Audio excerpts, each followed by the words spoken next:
we as a group were all identifying that together, right, guys? I remember first time I took at an FGC event. Like, I'll commentate someone grocery shopping if anyone really needed me to. Your mouth is watering. I'm salivating right now. I'm just like... I want characters that are, number one, ugly. I want characters that are trolly, and I want characters that people aren't gonna goon to. I get up and I immediately go, what the fuck they talking about? What the fuck they talking about? In this impossible life, you have to have like a certain level of delusion.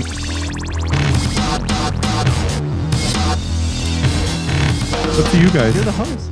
Yeah. You're okay. the first letter. Yeah. You're the first. You're the M. Okay. I'll do it. Do it. What are you gonna do? We're doing it. I was gonna need like an action or something. All right, 3, 2, All right. 1. So, ladies and gentlemen, we have a special guest today. It's where you're from. You're not a rival to like you have the NorCal SoCal rival. This man is a lover of all. He's from SenCal. This guy is coming up in the commentary world. There's so much talk about you right now. So much love. People that don't even go to our MADHouse events, like just, you know, people that I know always that just watch and they're not gamers or anything. They're like, oh, who's that guy? And like, there's a lot of like talk about you right now. You're kicking ass. You're not only playing the game, but you're dominating in like the commentary game and stuff. Ladies and gentlemen, NonFactor from all the way from SenCal. The one and only NonFactor, aka your mother's favorite flavor. Ask about me. But I appreciate the intro though. Like, honestly, me and Atlanta were talking about it a little bit last night when I had a little bit too many adult beverages, and I was like, oh, I'll save it for the podcast, but then I kept going. But the whole commentary thing is like a complete labor of love. Like, obviously I want to like move up in whatever the ladder is for commentary and everything, but what really enveloped me to keep on coming up here, which sat me in this position, was just the love that you guys show me. So I'm glad that it's like fully circulated, because I always tell everybody, like, even if I barely met them for the first time, I'm like, I love you for whatever reason. You guys notice I don't shake hands, like I hug people. Yep. Yeah. So you know what I mean? So I appreciate the love. Dude, no, we really appreciate you, and we see like just how much you care, not only about like the game just as like a hobby, but also like we see the passion behind like everything that you do, right? Yes, sir. You're like, bro, if you're gonna play, you're like, I want to be like a really good player. I want to be high level, right? Hey, if I'm gonna commentate, I want to be high level commentary, right? So it's like, dude, we see it all, dude. It's like, and we appreciate you. Yeah, that goes back to like my dad, bro. Like, my dad has always told me like never do anything half-ass. Yeah. So it's like we were talking about like ego deaths and everything, where it's like part of me like kind of has to keep an ego, because if you don't have some kind of ego or delusion about yourself, you're never going to be the best. If you don't believe you are the best and you're better than everyone around you, it's like, why are you even competing in anything? Which is funny to say, like, outside of playing the actual like fighting game, even with commentary, at the end of the day, it is a competition. When you start working your way up the ladder, when it comes to paid gigs and everything, it's like every gig that you get, your friend doesn't get. If you want to call me friend, some people may disagree, whatever, and that, but it's like your friends are your competition in this industry. So it's like, I never do anything half-assed. As you guys can tell, when I play fucking balls to the wall. I play Blanca. For those who don't know at home, I'll take my sweater off at some point and show my Blanca tattoo. But I play the same way I commentate, where it's like this momentous occasion. Every time I step in a room, I want people to know that I was there. I want people to feel me, you know, no Diddy, but I want to be felt, and I want to feel people. Pause. But every single time I like walk in the room, whether I'm playing or I'm commentating, I want to make sure that I leave an impression. Absolutely. Yeah. No, I definitely feel that. That was very similar mindset that I had in high school, where basically I tell this on the podcast often, right? For the first 2 years of high school, I never talked, but then the last 2 years, I was like, I'm gonna make sure everybody, I don't care if they like love me or hate me, everybody's at least gonna know my name. They're gonna know of me.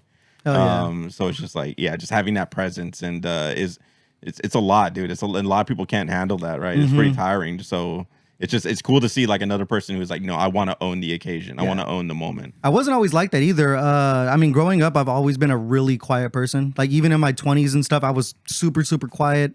When I first came into the FGC, like, I wasn't good at Street Fighter 4.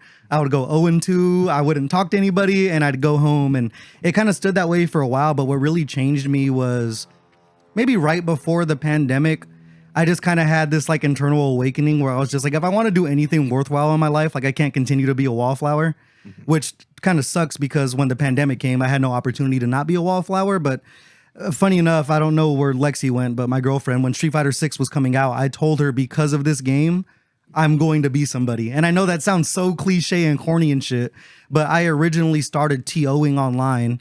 Shout out to WCR, West Coast Rumble, if any of you guys played in those. But I started those online things because I always wanted to do commentary back in the day and everything.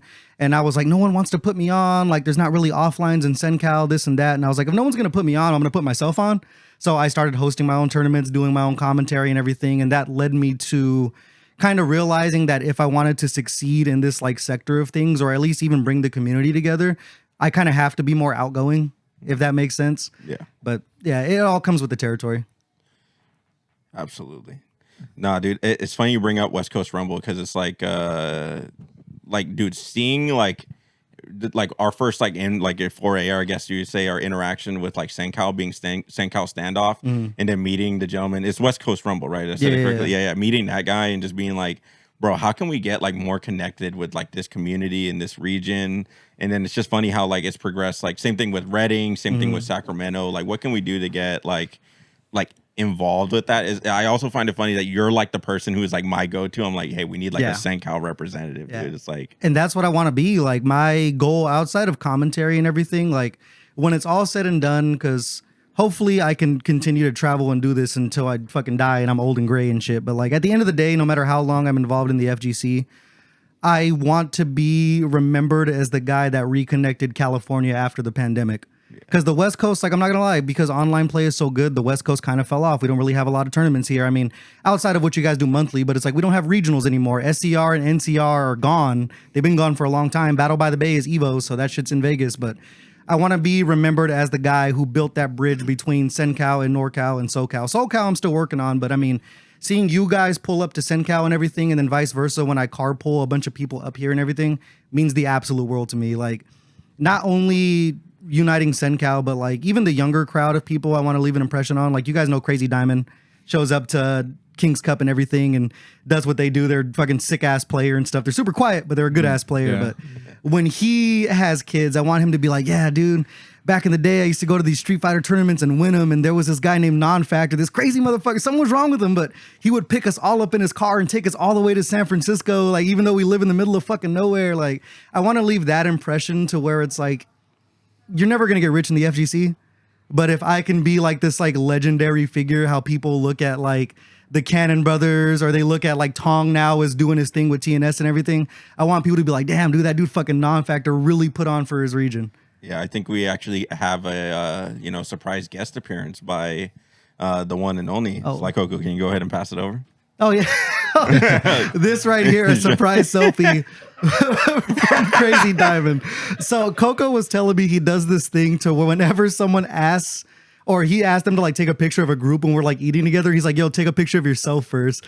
So Crazy Diamond took this picture and then he printed it out. That's gonna get hung up in Magitech somewhere. Oh my god. And see if Crazy Diamond notices that at any point. But no, that's like my entire passion of everything right now. Like outside of the commentary thing, dude, like I'm super like pro West Coast, the way people used to be back in the day. Cause there's like, I don't know if it's like a West Coast thing. I don't know how much like the East Coast goes harder anymore, but I feel like there's not regional pride like there used to be back in the day in the FGC. I don't know if it's because online play is so good or if the pandemic kind of split everything up and people were more like to themselves.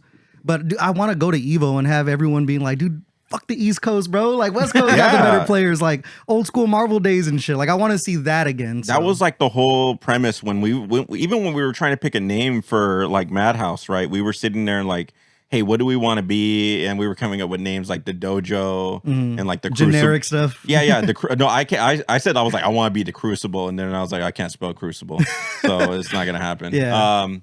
But it was just like, no, I want to be Bay Area. Like has to be a portion of it, right? I want to have representation of like where I'm from. Because the whole idea is that like, no, it's not about like just like beating the shit out of your friends and be like, oh, I'm number one. The goal is to be like, no, when we go into other territories and other regions, right? If we're going to a tournament in Seattle, we're going into a tournament in Texas or whatever, right? Just like, no, dude, the Bay holds it down. Yeah, they're gonna know that we were there. Yeah, you know what I'm saying? That's one thing. Like even at Evo, but like specifically at Risk that just happened. Yeah, they knew NorCal was there. Yeah. And I made sure that they knew NorCal was there. Didn't like someone like kick you guys away from something or say stop yelling something or someone, something I don't know that. what it was, but someone Stop cheering on your friends. Yeah, or something something. like There was that. something. But the production guys, everyone with the cameras and stuff were like, no, like get your ass by the cage Right? and everything. And this dude Super Rob over here was literally grabbing the cage and shaking it like this dude's a freaking zombie in the old Resident Yeah. Evil movies. But like, I want people to know that we were there. If it's not just me, like if it's the people around me that I fuck with, because obviously I fuck with you guys super heavy and shit, but it's like, I'm NorCal's favorite cousin is like the joke that I like to Yeah. say. So I'm technically NorCal, but I'm like, I want people to know that NorCal was in the building. Yeah. For better or for worse. It's I want funny- them to either be like, fuck those guys, they don't shut up. And I'm like, well, make us shut up then. You know what I'm saying? It's funny that like, dude, even though like your Fresno is most certainly like SenCal, right? Yeah. Like I still view like everybody from like the SenCal region is like, no, we're all like NorCal. We're all like one and like unified or whatever, right? And it's like, even as, you know, it like Tupac is like, dude, it's like, you know, from the Bay Area and back down, right? Like it's like everything above like Sacramento, it's like, is that still like NorCal or is that like a whole nother beast, right? Like Right. the Redding guys, that's definitely NorCal, right? They're but more it's like, north than you guys are here. Shit. yeah. So it's just like it's funny to see like how stretched apart these three regions are, and just like how unified I feel like we really are. These 3 or 4 regions, right? Like Redding, Sac, you know, whatever. And it's just like, man, like again, I wish we had that connection a little bit stronger with the SoCal, so that way like we could come more unified to like any of these other places. So definitely like we're doing what we can to build that up, but it's like, man, like it just feels so cool to be like, dude, when we see people from SenCal, we see Crazy Diamond like out in like the wild, it's like, yo, what's up, man? Like, you know, like, dude, I have a great relationship with like Nerd Press, right? Where I just try to mess with them and just tell them crazy stories every time I see them, dude. It's just like, yeah, I don't know. It just feels great. It feels great. Oh, yeah. So are you were talking about how you want to unite, you know, West Coast and SoCal and stuff. I mean, West Coast, NorCal, SoCal and everything. But what are you most like, what's your main goal right now? Like, are you more towards commentary, more towards like still wanting to win a tournament, or something else we don't know? You know, like what is like NonFactor's goal right now that you're focused on? Well, I kind of got I wouldn't say a wrench, but a change of direction that God had planned for me because I'm having a son next year. For those at home who don't know, but What? yeah, I really planned on like going super gung ho with this commentary thing because, like, you know, not to toot my own horn, but I have a lot of momentum going for me right now. Like, it just is what it is. I've been grinding super hard, but next year, like, I'm gonna have to take it slow because I'm bringing in my son and everything. But 2027 is full speed ahead. But to answer your question, like, it's 100% commentary because, like I said, I want to be the best at what I do. I don't want to be to the point where I'm asking for opportunities when there's a stream happening and I'm not there. I want chat to be like, why isn't NonFactor here? Like, Yeah. who are these fucking bozos doing grand finals? Yeah. Like, where's NonFactor at right now? Yeah. Which, I mean, no disrespect to anybody else out there who's commentating and stuff, but it's like, I know that, I guess it's hard to not have an ego, but I feel like I'm naturally talented at what I do. I mean, you guys can hear, like, I'm not shy to talk. There's a certain rhythm that I commentate at. I mean, Michelangelo, you've worked with me before. Coco, you know, you worked with me before. When things get hype, it's like, who's gonna be talking at 1,000 miles a minute at that point? So the commentary thing is what I'm really focused on inside of the FGC right now, outside of building the whole community and everything. I don't want to stop until I get a major, and when I get a major, then we'll see what happens after that. But I want the Evo, I want the combo breaker, I want the CEO, and then we'll just take the momentum from there. I have a joke I keep telling my girlfriend where I'm like, yeah, I'm not quitting this stuff until Sajam's phone number's in my phone. Like, I want to make it in the FGC, quote unquote. You know what I mean? And will your commentary stick with Street Fighter, or will it be like, do you eventually plan to be like best commentary where everyone's like, hey, we want you for like Marvel or Invisible Versus and new stuff, or are you like Street Fighter, like that's what I want to be known for? Yeah. So right now I actually commentate multiple games, but it has to be something that I enjoy playing because at the end of the day, I'm a competitor first. Like I've been a competitor first. I used to be on an esports team. Shout out to Lagger and all the boys that were part of that esports squad, but it has to be something I enjoy playing. So right now I'm doing Street Fighter 6. Well, I'll do any Street Fighter. You put on fucking Street Fighter Alpha 2, I'll commentate it. Yeah. But 2XKO and then City of the Wolves. Usually I stay away from 3D fighters because I'm allergic to the third dimension. But anything that like I sink my teeth into and I have fun playing, I'll commentate for. So Invincible Versus, I need to get my hands on it. Yeah. Avatar, I'm super excited for. Okay. Tokon, I'm like a little sour on right now, but if it's got two people punching each other and if you need a commentator, I'll do it. Like I'll commentate someone grocery shopping if anyone really needed me to. So I like it. Yeah, but it's got to be something I really fuck with before I get into it. So like if MADHouse has like 2XKO when it's on PS5 or whatever, are you going to sign up for those, or do you still just sign up for Street Fighter 6? Play as far as playing 2X. Yeah. Did you say you played 2X? Yeah. Okay. Are you gonna sign up for like tournaments? For sure. Okay. Yeah. Well, there's not really an offline community too much for that game yet because it's not on consoles, and especially in local and SenCal, we don't have anything for 2XKO. Yeah. But like I said, I always keep myself sharp in the game. I personally have a gripe with commentators who kind of just don't play fighting games anymore, but they used to, because I'm just like, you can only know so much of what you're talking about if you're actively playing the game, and you don't really have to compete, but it's like you have to make sure that your skills stay sharp. So it's like 2XKO, I'm still actively playing and things like that, because at the end of the day, when I'm commentating, I want most like 95% of the people in the building to know that I'll beat your ass at the game and I'm commentating it. Because I mean, you guys have seen me at King's Cup. I've gotten like fringe top 8, like 9th place, 13th place, whatever the hell. So it's like I want everyone in the room to know that it's like I'm not just a commentator at the end of the day. Yeah, that's a good way to put it. Something that I thought was like really, really cool, and it's funny, I keep going back and I keep watching the video, is the commentary between you and Agent Mooseman of me playing Mortal Kombat.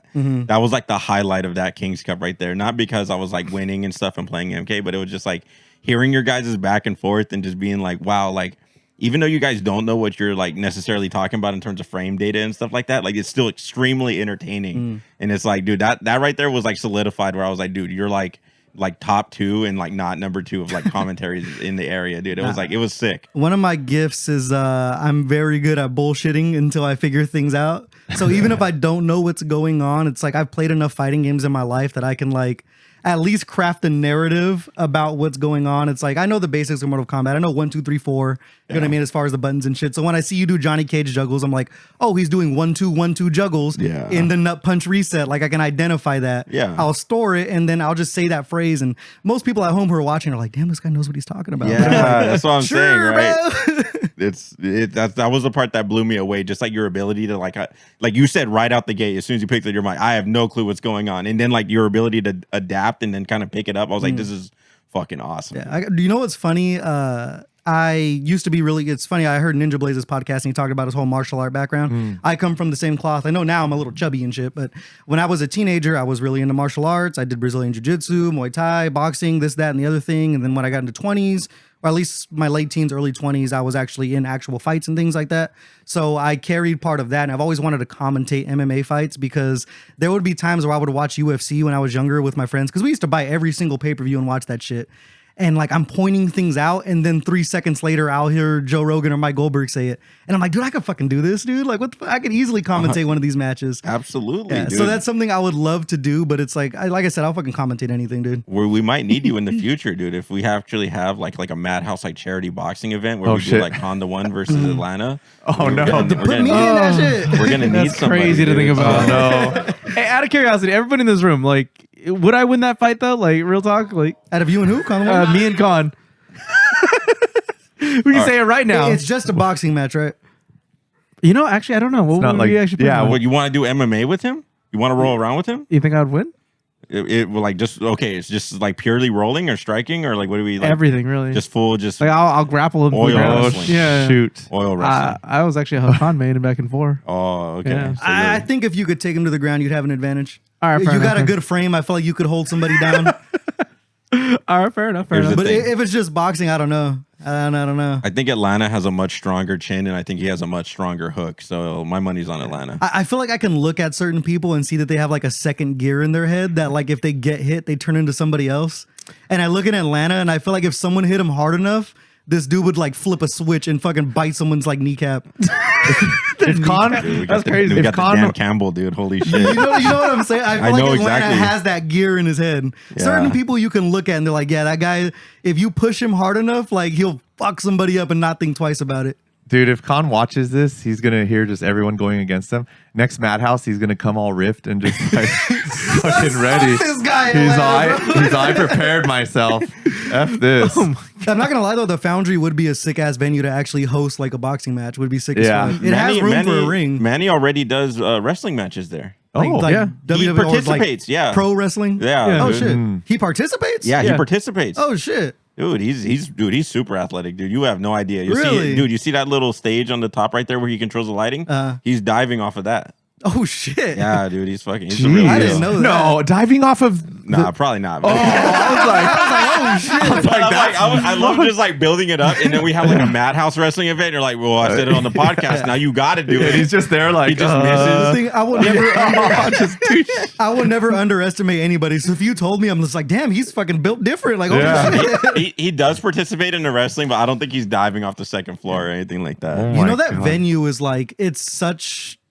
Number one, it's a dope ass venue, Yeah, like aesthetically yeah. and stuff. But there have been things that have happened in that venue that not a lot of people know about that go there. Like the Lupe Fiasco Daigo thing Yeah. was there, That and is people awesome. don't know that. Yes. And I'm like, that building actually has like outside of the FGC and inside like some history to it. Like it's a significant ass venue. Yes. So for those of you who don't know at home, like that's where Lupe Fiasco quotations Daigo, beat yeah. Daigo. So forgive me. I'm gonna take a small break. Okay. I need to check the brisket. I'm like thinking about shit. it right now. I Oh, need to brisket. check the brisket. Okay, pause this. Pause. Let us know when we're back, Dakota. What do you mean? He's The brisket is currently in the high 190s, and it Nice. needs to be at like 203, 205. So Okay. it's like maybe like 30 minutes 30 away minutes. at most. Hell okay. yeah. So we're golden. What do you smoke it with? What kind of wood are you using? I'm doing a pellet grill. So What type of it's wood? it's locked in on Sly Coco right now. I gotta adjust this. No, you're good. Nah, you're you look good. We dude. just adjusted. We like diet cherry Coke or whatever it is, dude.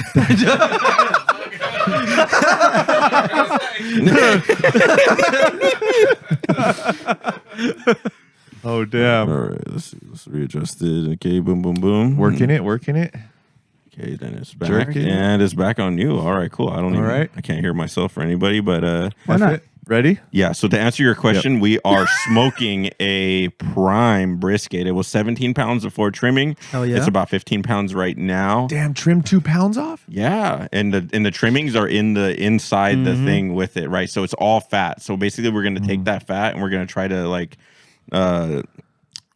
try to strain it out, and then we're gonna pour it back onto the Your meat. mouth is watering. I'm salivating right now. I'm just like, I'm just excited because I'm like, this guy knows what he's doing. Yeah. I'm like a lightweight barbecue connoisseur. So like I smoke at home. Me and my dad used to build barrel smokers. Yeah. And we would like paint them to teams colors and shit and like sell them and everything. But when it comes to like smoking meats, me and my dad have been into that shit for years. dude, You got a real critic. For me, it was it started during the pandemic, right? Where like during the first like week, me and my whole family, we all worked remote, and we're just like, what do we do with like ourselves, right? And I basically went out and I bought a brisket every day for like the whole first week of the Hell yeah. pandemic, and the first 4 briskets were unedible. They were just burnt and dry, and they were just horrible in all sorts of different ways. So, and thankfully we have like a legion of feral cats in the backyard. So they were getting well fed, right? And yeah, essentially like by the 5th or 6th brisket, like as wasteful as it was, I was like, wow, this is actually like edible. This is like really good. And it just kind of just took off from there. And we started switching it up. It was like brisket, then the next day ribs, and the next day pork butt. Hell yeah. And then it was just like whatever. We're smoking salmon. Our one of our friends, he worked at Facebook, and they were like, hey, they're clearing out the kitchen. They're literally throwing everything away. I brought you like X amount of pounds, like this many like slabs of like rainbow trout. Throw it all in the smoker Hell tonight. yeah. It's just random shit like that. I realized how much Dakota loves food. Every year I do a 3-day fast where I just don't eat anything. I just drink water. And they were there the hour I was able to eat again. And I was like, I was eating and like, dude, my first bite, I was just so focused on it. And Dakota says, hey, Michael. And I look at him and he's all, do you see the way you're like looking at this food right now and enjoying it? That's me like every day. Like that's how much I love food. And I was like I felt how much you love food right there. I was like, I'm willing to kill anyone for this right now, you know? So I realized, I was like, damn, he does. So yeah. That was a joke that I always make, where it's like kind of not a joke at all, where it's like, bro, you could leave like a $10,000 Rolex like out on a table, but also if you leave like a little stack of McNuggets next to it, I'm not taking the Rolex, but I'm for sure taking a nugget. Hell yeah. Like So back to what was interesting, what you said about as a teenager, you know, jujitsu and Muay Thai and stuff. I wanted to talk about, since we're talking about Street Fighter, have you ever been in an actual street fight? Oh yeah, multiple times. Multiple times? multiple times. Sencal gets down like that? And there's a certain time where like you grow up in SenCal and you kind of have to at some point shit. fight just because it's that type of environment. You know, Yeah. there are good parts of Fresno and like SenCal and everything like, but for the most part, like it's not exactly the richest area in the world. So a lot of people, you know, act unlawly, you know, might be a good word to put it, but it's like at some point in SenCal growing up, someone's going to test you. Yeah. And you have to decide who you're going to be at that moment. You know what I'm saying? Yeah. Like you can basically my dad like told me it's like you can either make that decision or someone's going to make it for you. So at a certain point, you even if you're afraid to fight, bro, just close your eyes and swing. I remember my first fight, I was young, dude. I was like maybe in the 5th grade or whatever, but there was this dude who used to bully me. I won't name the names, but I still remember the name. But this kid used to bully me all the fucking time, dude. Because I was like, dude, I haven't grown since I was like 12. I've been 5'6" forever. Oh, But I was always a short kid and everything. And I was short and chubby. I wasn't good enough to play sports and anything. The only thing I could do was wrestle. Because there wasn't tryouts for wrestling. You were just on the team and you had to wrestle for your spot. But this kid used to bully me all the fucking time, right? And one day at recess, this one after I first started wrestling in the 5th grade, we were playing football or some shit. And this kid like literally like blindsides me and just knocks me over in the mud. And I don't know what flipped in my head that one day, but I'm like, dude, I had a fucking enough of this dude. Yeah. So I fucking high see this dude and like basically lift him over my shoulder and just flat back into the dirt, just like fucking slammed. I could hear the air leave his body. Yeah. I could hear like the, you know, like the, Yeah. that's like involuntary. I can hear that. And then he like got up and we just started scuffling. But like, it was at that point where I was just like, fuck it, dude, I'll fight anybody. I don't care if they're bigger than me. I don't care if they're smaller than me, whatever, dude. Like at a certain point, I don't look for fights, but it's like, I'm not going to put myself in danger, number one, especially as I get older and everything. Like I said, I have a kid in the way. Yeah. But I'm not going to fucking sit here and let somebody disrespect the fuck out of me, especially physically. You know what I'm saying? Funny enough, I have a story to tell because my dad is, not to put him on blast, but my dad grew up in gang culture and different things like that. He was in jail and stuff and things like that. So he's always been an aggressive guy. Back in the day, they used to call him Loco Joe. His name is also my name, Joe. Okay. He used to fight all the time. Even when I was a kid, I'd see him get in random street fights at like liquor stores and shit while he's with me, by the way. But I remember one year, I think I had to be like 13 years old and it was New Year's Eve. And he looks at me and my 2 sisters, and then his sister was in town from Texas, so my aunt was there. And I think my brother-in-law at the time was there. There was a bunch of family members there. And he looks at us. This is back when my dad was still drinking. And he's like, man, guys, like I'm getting older. My New Year's resolution is I'm just not going to fight anymore, no matter what. So around like 2:00 in the morning, get this knock on the door, right? So I answer it. I open the door and it's this fucking, I swear to God, bro, this tallest corn-fed white dude you could ever fucking imagine. Had to be like 6'6", 6'7", right? Long hair and everything. And there's this other like Mexican dude behind him and shit. And he's like, what's up, dude? And I'm like, what's up? Like, I'm like just a 13-year-old kid answering the door at 2 a.m. And my dad walks to the door and he opens it, he cracks it open just to like see what the fuck's going on and shit. And this white dude like pops his head basically in our house and he's like, you guys trying to fucking punk us? And we're like, what the fuck? But I guess earlier that day, they were having a New Year's Eve party like at the house across from us. And there was like some females walking in and like my sisters were all cholas and shit. So my oldest sister, I guess, was like not talking shit to them, but like mad dogging them earlier in the day and shit. Like this is like maybe 3:00 in the afternoon when this all transpired. But later on in the night, I guess they sent their boyfriends when they were already shit-faced across the street to pretty much like check us. So anyways, the white dude pops his head inside basically in our house like, you guys talking shit? And my dad's like, huh? What? He looks this way at me. I gotta breathe, Mike. He looks this way at me. Pop! Right across this fucking dude's head, right? And he like stumbles back onto the porch. And my brother-in-law at the time, who was with my oldest sister, his name was Tomas. He was a Golden Glove boxer. Oh shit! But he was also gang related back then. So he punches that dude, and all I hear is Tomas, get him! So this fucking cholo runs right past me, dude.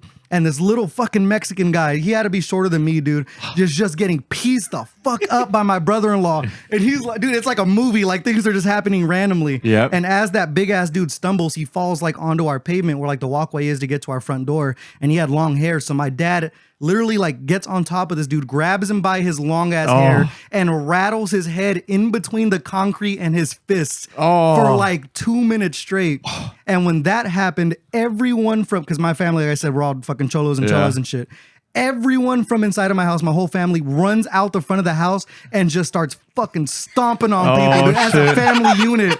And the funniest part is no one helped my dad with the tall guy. We jumped the fuck out of the small ass guy because it's the heat of the moment. Yeah. But everyone is just stomping the shit out of this poor guy. My aunt, because it's New Year's Eve, so there's Christmas decorations in the front yard, grabs this candy cane out of the front yard and starts fucking whacking this guy with the candy cane. And the funniest part about it all, the little Mexican dude like crawls underneath a bush and gets away from us, and he's like, "You're the wrong guys. You're the wrong guys.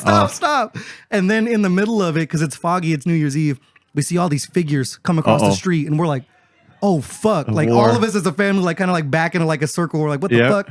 And they're like, oh no, sorry. These guys are drunk, whatever the fuck. Yeah. And they like scraped their homies off the floor and carried them across the street. But when it comes to street fighting, you can see the mentality I have. If my entire family is like, if someone's fucking with us, bro, we're gonna go stomp out whoever the fuck it is. Yep. Damn, some epic times, huh? That is a New Year's to remember. That's a New Year's to remember. Wait, have you had to regulate at a local by any chance? Or no? No, not necessarily. When it comes to SenCal, we're pretty calm. I mean, back when I was a wallflower, I remember, I won't name names, but there was this gentleman who was very emotional about the way that he played. And there used to be a guy, I don't want to, like I said, we'll keep it all redacted, but he bodied the fuck out of him. I think it was it might have been Mortal Kombat X, I don't remember, but it was like back during those times. He like 5-0'd the fuck out of him. And this dude, because he was playing against like a smaller Asian gentleman who was really good in our region, stands over him. And I remember homeboy gets up, looks him in the eye, and he's like, "You better sit the fuck down before I beat your ass." And I was like, oh shit. Because the dude that he was trying to punk is like 5'4", wears glasses, looks like an IT tech, like complete like nerd. And that's like the only time I've seen anything like close to physical happen like over in SenCal. Damn. Awesome. I'm glad I asked about real street fighting. It's always fun. No, because you like kind of tell who a person is when they have a story about it. Because it's like, damn, they were really in the shit at some point. Oh, for sure.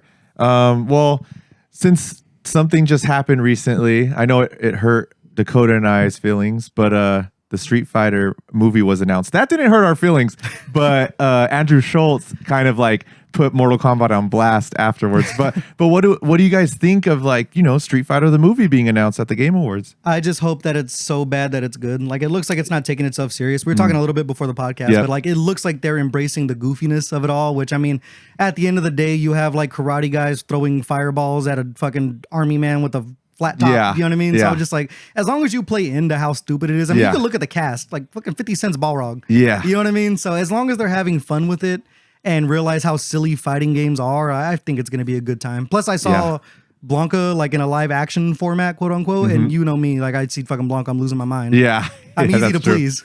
Yeah, I was worried because the cast, like they had that announcement like a month ago or something where they showed the lineup, and I'm just like, oh my god, like how is this guy gonna play this guy? But after seeing the trailer, I'm like, this is exciting. It's like how it should be. So I was happy about that. But just like Andrew Schultz saying, like calling Mortal Kombat, it's just, dude, Mortal Kombat's like we're getting beat up right now. I'm more excited for Mortal Kombat too. Oh, really? Yeah. So out of the two movies, you're more excited about MK2? Yeah, well, the thing is, Street Fighter necessarily doesn't exactly have like the coolest story in the world. Like it's kind of like by the numbers and things like that. And Mortal Kombat has like some lore where it's like, I like the real convoluted time traveling type shit, which I know they're not getting into the movies yet, but there's certain characters that I've been wanting to see like live action in a modern day movie, like Johnny Cage being played by Carl Urban, where I'm like, dude, this is fucking sick. Yeah. But we're finally, I think, going to see Quan Chi like in live action and things like that. So that's the kind of shit that I'm super excited for. And I think Kintaro might be in the movie. Oh, damn. That'd be pretty crazy. Yeah, so I want to see goofy-ass characters like that from the Mortal Kombat universe. Yeah. What did you guys think of like Street? Did you guys watch the Game Awards or just the trailers or what? No, I watched the Game Awards. Okay. Honestly. Watch the E33 award show. Yeah, I was like, oh, that's 11 awards or something like that. I'm like, it's not so bad. I mean, if you're an Expedition fan. But like on the Street Fighter movie, I saw the trailer and I was like, I mean, I'll give it a shot. I don't think I'll be there day one of the theaters. Okay. We'll see how it goes, but I feel like it's going to be a fun time. But I think it's sitting at like 0% on Rotten Tomato right now. So take that as you will. So okay. I don't know. Well, we're built different because in SenCal we're renting out a theater for that. We are gonna go full all in with the Street Fighter movie. That sounds hella fun. Honestly, going with a bunch of people, even if it sucks, you're still gonna have a good time. Every single time there's a reference, we're gonna point at the screen and fucking make hella noise for no reason. So it's like I said, once Blanca's like, call me Jimmy, I'm gonna be like, oh shit, like fuck, he said the name. Oh my mom's Samantha. Oh my god, what the fuck? That's the kind of shit. I'm easy to please, bro. No, I respect that. Honestly, just have a good time, watch the movie, and hopefully both movies are good. We'll see. Yeah. Yeah. Yeah, I hope so. I actually looked up Expedition 33. After they won so many awards, I was like, did they beat Michael Jackson in most awards won? Right? Like, because Michael Jackson is like, he's won. But when I looked it up, there's one other person. Ben-Hur. Ben-Hur? Yeah, Ben-Hur, the original Ben-Hur movie. Ben-Hur, I barely know her. But yeah, it's an old movie. I heard of Ben-Hur. Yeah. Ben-Hur. Ben-Hur. The sequel is terrible, or the remake was terrible. And then I think they made a video game that was free and no one played it. So that's like the most awards for like a piece of media like ever? Yeah, for a piece of media. I think Really? it's Ben-Hur. Wow. Yeah. What was the one you found out about it? So I looked it up. It was it's a singer. It wasn't Michael. I thought Michael Jackson Whitney won the most. Houston? No, it wasn't her. I forgot the guys. He won it in like the 80s or something like that. Was it Electric Avenue guy? Or? No, damn. Just won hella awards for that. But yeah, it's crazy that Expedition 33 beat Michael Jackson, and at least they're in second right now. Yeah. That's pretty That's crazy. definitely a way to They're put it. Yeah. In the grand scheme of like media battles, Right. E33 versus Michael Jackson is going to be a tale we talk about for years. It's like, oh shit. So That's a crazy thing to talk about. what got you into Street Fighter? Like fighting games, Street Fighter. Like why? Why did you choose that? I've always been like a competitive person, but for some reason, even when I was a kid, because we didn't grow up with the most money in the world, but my dad like always kept video games in the house. And even if we were like console generations behind, even though I was born too late for when it was like relevant, I grew up with the Super Nintendo and original NES. And there's a picture of me, I wish I had it on my phone, where I'm 4 years old.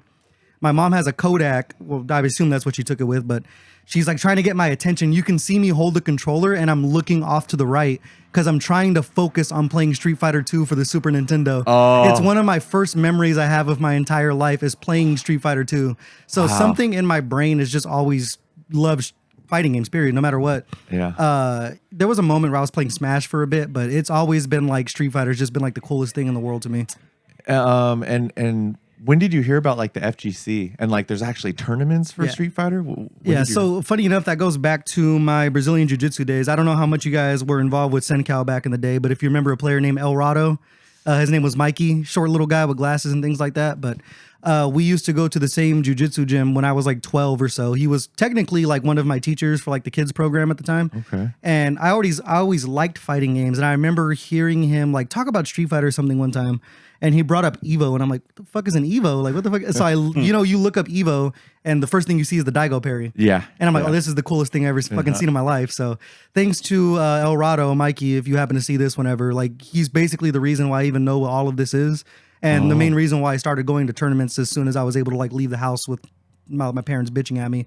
So ever since then, like, it's just been hooked nonstop. Wow. And what was your first event?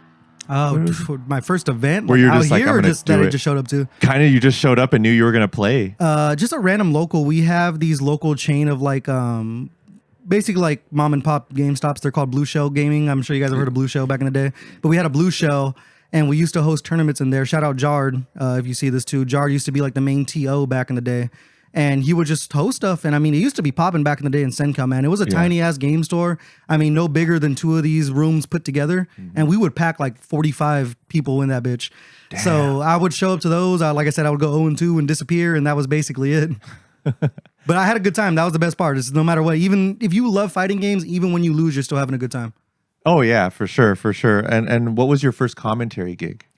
Well, my first commentary gig, I always wanted to do it because I would see other people do it. And I'm just like, man, I'm really passionate about it and I want to get my ideas about on the game. But like I said, I didn't really have a commentary gig. There wasn't locals or anything. So I made my own online tournament for Street Fighter 6 to commentate it.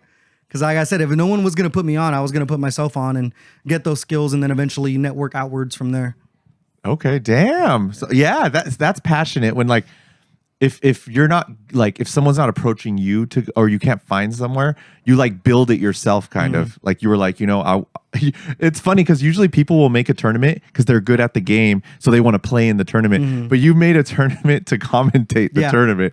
That's really fun. That's actually a cool thing. And I went all in with it too. I mean, I would just cold open to sponsors and stuff to like try to fund prize pools. I would put my own money in every single month because I was doing a monthly online. So I would put my own money in to the prize pool and everything for these players that I've never met in my fucking life because it's all online and everything, just to not only give the players somewhere to play, but it's like as long as people keep showing up, I still have commentary opportunities. My boy Honcho at the time was helping me out with it. And like, I kind of learned how things worked in the FGC from like even the TO side of things, or when it comes to networking. Cause like I said, I had a cold open with a lot of people online to try to get sponsorships and everything. So it taught me a lot of valuable lessons that I still carry when it comes to like navigating the business side of the FGC. Yeah. Yeah. So I earned my stripes to that.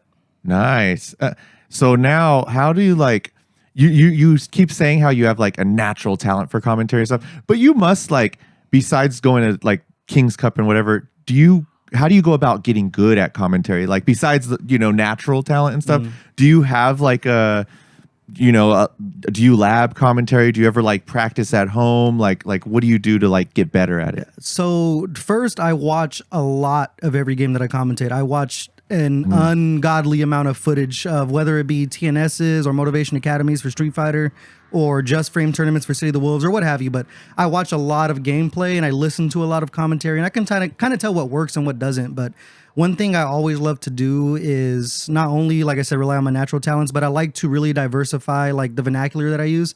So instead of saying like, oh, he found the overhead, I'll put my own spin on it. So sometimes you'll hear me commentate if someone lands an overhead. I'm like, oh, off the heezy. And I stole off the heezy from the old and one mixtapes in 2000s when people would play basketball. So I start pulling from different parts of my life and different forms of media that I like to introduce new words into it, because anyone can say what's happening on the screen. Yeah. But only so many people can dress it up to make it sound a lot cooler than it really is. Yeah. So I like to mix in different words you really don't hear in commentary. So that's another way I keep myself sharp. And then honestly, a lot of it too is just being involved with the community. I feel like one thing that's super important to do when you do commentate, especially like at King's Cup or something, you get to know the players, how they play and things like that. So it's like, oh, if I'm watching Coco play against like Rob or something where it's going to be Luke versus Manon, and I'm just like, yeah, dude, like if Rob looks for some kind of cross up, Coco's been on point with these cross cuts for like the last year I've been watching this dude play, and then it happens on screen, and it's like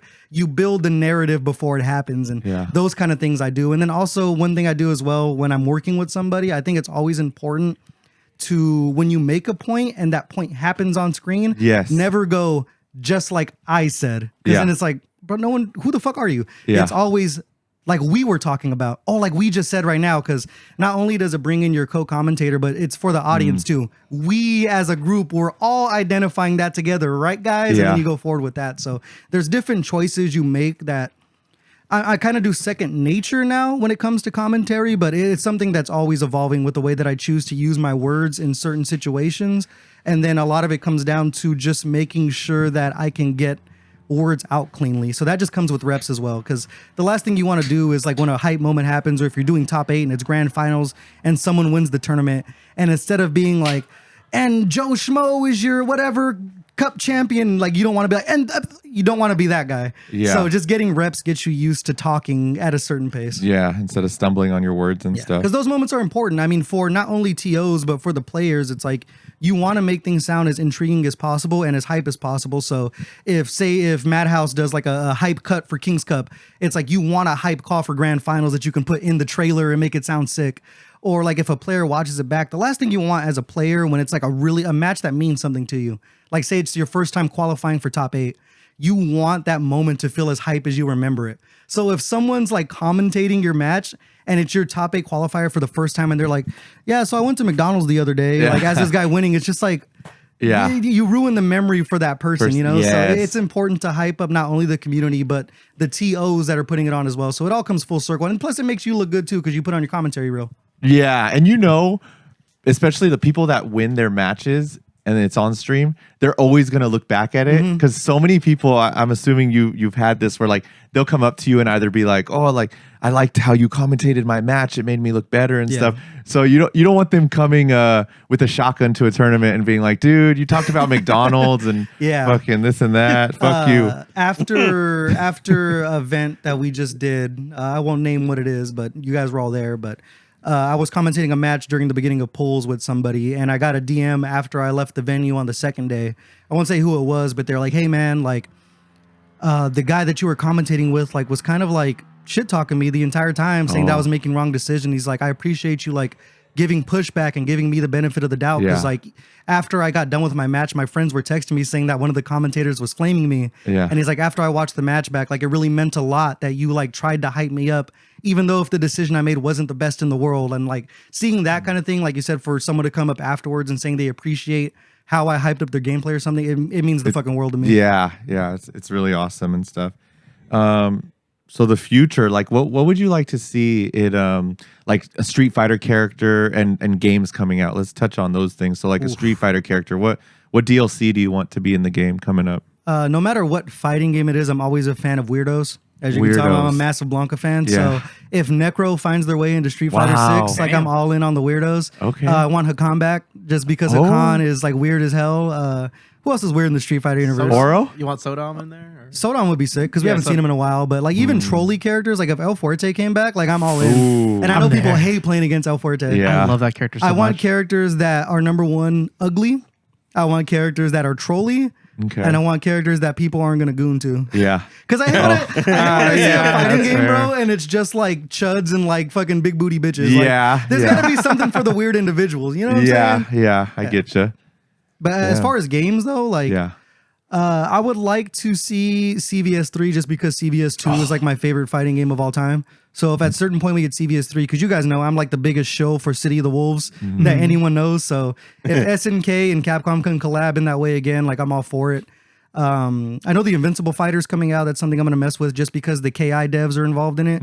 And a lot of people don't know, but when I was like 18, 19, I was one of the best Killer Instinct players in the world. I just didn't. wow. I didn't have the money to travel. Yeah. I was because now they give stars for when you're top 32 on a leaderboard for a month. Okay. I have 4 stars. So there was a certain point in like 2015 where I was top 32 on the leaderboard for 4 months straight. Okay. So I used to play Killer Instinct. Yeah. So I just didn't have the money to travel to go to majors and shit. So if we get a new KI at some point, I'm gonna drop everything else for that. I might stop commentating if we get a new Damn. Killer Instinct. That franchise deserves so much more Yes. than what it has. Like it needs a movie, comic books, which it does have some comic books, but like it just deserves. It has a good story actually with Yeah. like the whole, but I'm just like, damn, it didn't get enough. It feels like we have so little of KI. We have 1, 2, and 3. Yeah, it deserves like every at least 5. What's the last game came out 2013? Yeah, 2013. Jeez. Yeah. I mean, I think we received like a small patch recently for it too. Yeah, Oh, and wow, they really? they broke the shit out of my main character, which I'm very Yeah. glad about. I've been a Jago main since day one. Oh. Yeah, so they like completely gave that dude a nuclear missile on the last patch that they did. So shout out to the KI devs for helping me out. So what's your like most memorable win in the FGC? Like something that just got you, or you're like, yes. Funny, it was like super recent. So our local that we have at Summer Fox, there's a player named Rio. I'm sure if you're watching this, who like would literally dog me when I played him online, like just completely like bully me when I played him online. And then like the 1 or 2 times I played him in tournament offline would 3-0 the fuck out of me. So we play, and our top 2 guys, which is Scythe and Mikey Lee, don't show up. And it's basically me, Rio, and a player named Player69. Shout out Jeff. And those are like probably the 3 best players in the building. But I'm like, there's no way I'm beating Rio, bro. Like there's just no way, because this dude like plays in TNS and shit and gets like 9th, or like even like cusp of top 8th, or in top 8 actually sometimes. But I'm like, dude, there's no way I fucking beat this guy. He just plays too slow. Like I take a lot of risks. I end up beating him to get into grand finals. And I'm like, damn, dude, did I just get lucky? Like, I'm starting to like think in my head, like, am I that sick? Whatever, right? So he ends up qualifying through losers finals to get back into grands. And we have I think he beat me 3-2. So it was a reset. And then we played the reset, and it was final game, final round. And this dude plays like oddball characters, kind of like he was playing Elena when Elena first came out, which a shitty character, but like, I don't know how to fucking play against Elena. So it goes down to the wire. And I take like the biggest risk in the world for all the Street Fighter heads at home. It's basically, we're almost like if someone gets it confirmed, the game's fucking over at this point. So I end up neutral jumping, he throw techs. I get a lift with Blanca, I slide. And one thing you can do with Blanca off a slide is you can command hop, and it's a left-right mix-up. I don't know what side I'm going to land on. Okay. So you don't know what side I'm going to Yeah. land on. And normally what you would do in that situation is either throw or you're going to press light kick. And I noticed this guy, he was teching a lot because that entire set, even with the reset, off of that hop, I was throwing a lot. I'm like, man, dude, I got to do something. I have to do something. So I delay my hop. I do stand heavy punch.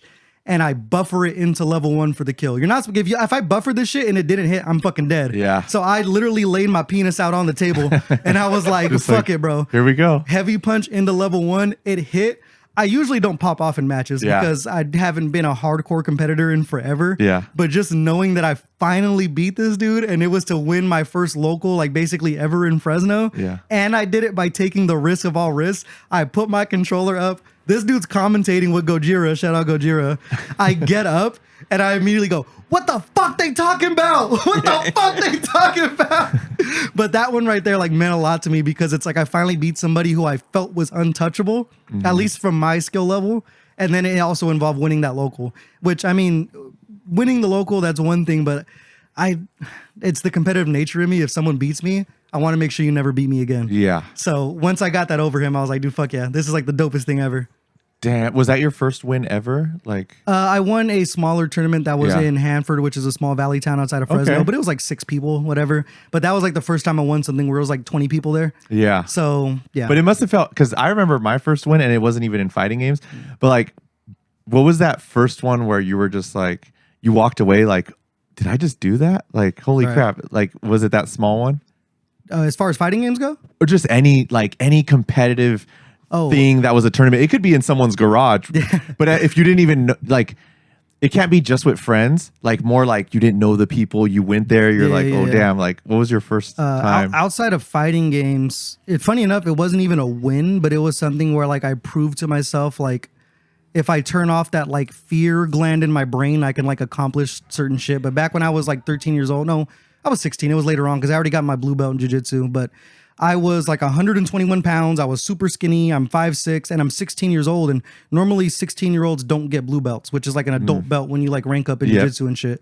So when I would go to grappling tournaments, nobody was in my weight class. No one was in my age division. So I had to grapple against grown-ass men. So it was like a local tournament and stuff we had for grappling or just Brazilian jiu-jitsu. And they're like, yeah, weighing it in 187 pounds, like fucking Joe Schmo, whatever the guy's name was. And weighing it in 121 pounds, Joe, whatever. And I'm like, this skinny ass kid. And I go up there with no fucking fear. And I can tell this guy's looking at me sideways like, why are they sending this fucking kid up here? Like, what the fuck? So I took a little trick from like my old wrestling days. But, you know, we're doing like the dance or whatever and shit. And I can tell this guy's just like, I'm going to grab this kid. I'm just going to throw him to the floor and just fucking do whatever because I'm stronger than him. So I fucking clap in this guy's face. I get him to flinch and I shoot this fucking mean ass double leg on him. And I could immediately tell that this dude's like soul was fucking crushed. That this like actual kid like just like put him on his ass in front of everybody. Yeah. I didn't win the match because at the end of the day, he had grown man strength. Yeah. But that moment was like such a moral victory for me because I'm just like, not only did I embarrass this fucking grown ass man, but it's like I'm a 16-year-old like proving myself in a situation that I don't think most 16-year-olds would put themselves into. So that was like a massive moral victory. Damn. Wow. So it wasn't even in a video game. It's like real life. Yeah. That'll teach you a lot. It teaches you a lot real quick. It teaches you not only your physical capabilities, but your mental capabilities, how far you're willing to push yourself. Because with jiu-jitsu, it's like, you know, normally when you're like with your own academy and it's just like a normal training day, like you'll tap early for submissions and things like that. But when you're in a tournament, you let that arm bar go a little farther than you should. Yeah. You know what I mean? You let that rear naked choke make the lights go out a little bit before you actually tap. So like it really starts proving who you are mentally to yourself.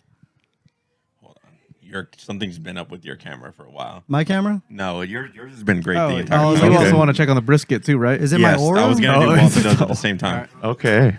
Good. That's fun. Uh-oh. Did it have clothes on or no? Uh-oh. No, I usually don't. But I was thinking, because you're Senka, right? And you guys are talking about you being between... You're Senka, right? So everybody's talking about how, like, you're in between NorCal and SoCal, but you carry the NorCal, like, vibe with you, LOL. You know, you're a Raider fan. Anytime we put on like Bay Area music, you're fucking with the shits. Dude, last night we did fucking Feeling Myself on karaoke, whatever the fuck, right? Like, and I feel like, and that's also why I think you fit in with like our culture like really well. You are like with the shit, bro. You are like, to me, you're Bay Area. It's like hard to see you as like Senko. And I actually wanted to ask you if you grew up in Bay Area like at all, but you kind of cleared it up earlier. But So funny enough you asked that. It's like, well, there's lore behind the Bay Area with a random connection over into SenCal. So for those who don't know, who aren't put up with like Bay Area hip hop and everything, Mac Dre like actually was involved with Fresno pretty like deeply. He ended up getting accused of robbing pizza parlors back in the gang, back in the day with the Romperoon gang, and he ended up getting caught in Fresno. So he was in Fresno County Jail, funny enough, at the same time my dad was. So so Mac Dre actually has like a link to Fresno in that way. There's multiple videos. I think if you put on the video for like Get Stupid, he's in Fresno State attire when he's dancing and shit. So there's like this lore bloodline between the two regions. But the thing about like the whole Bay Area that just encapsulated to me is coming to Raider games so much as a kid, because it's like no matter what, when you go to a Raider game back when it was at the Coliseum, you're gonna hear Bay Area music. And there was like this moment during like maybe like 2003, 2004, where like Bay Area music obviously popped off because E40 was like on the radio and shit at the time. And that impacted like the Central Valley super, super deep. Like people in the SenCal were having sideshows and shit. So like listening to hyphy music and stuff was something that was like such a big part of my culture growing up. And everyone that was around me talked like we were from the Bay anyways. So it never left me because I grew up with it. So that's why it seems like I'm from here to a certain point.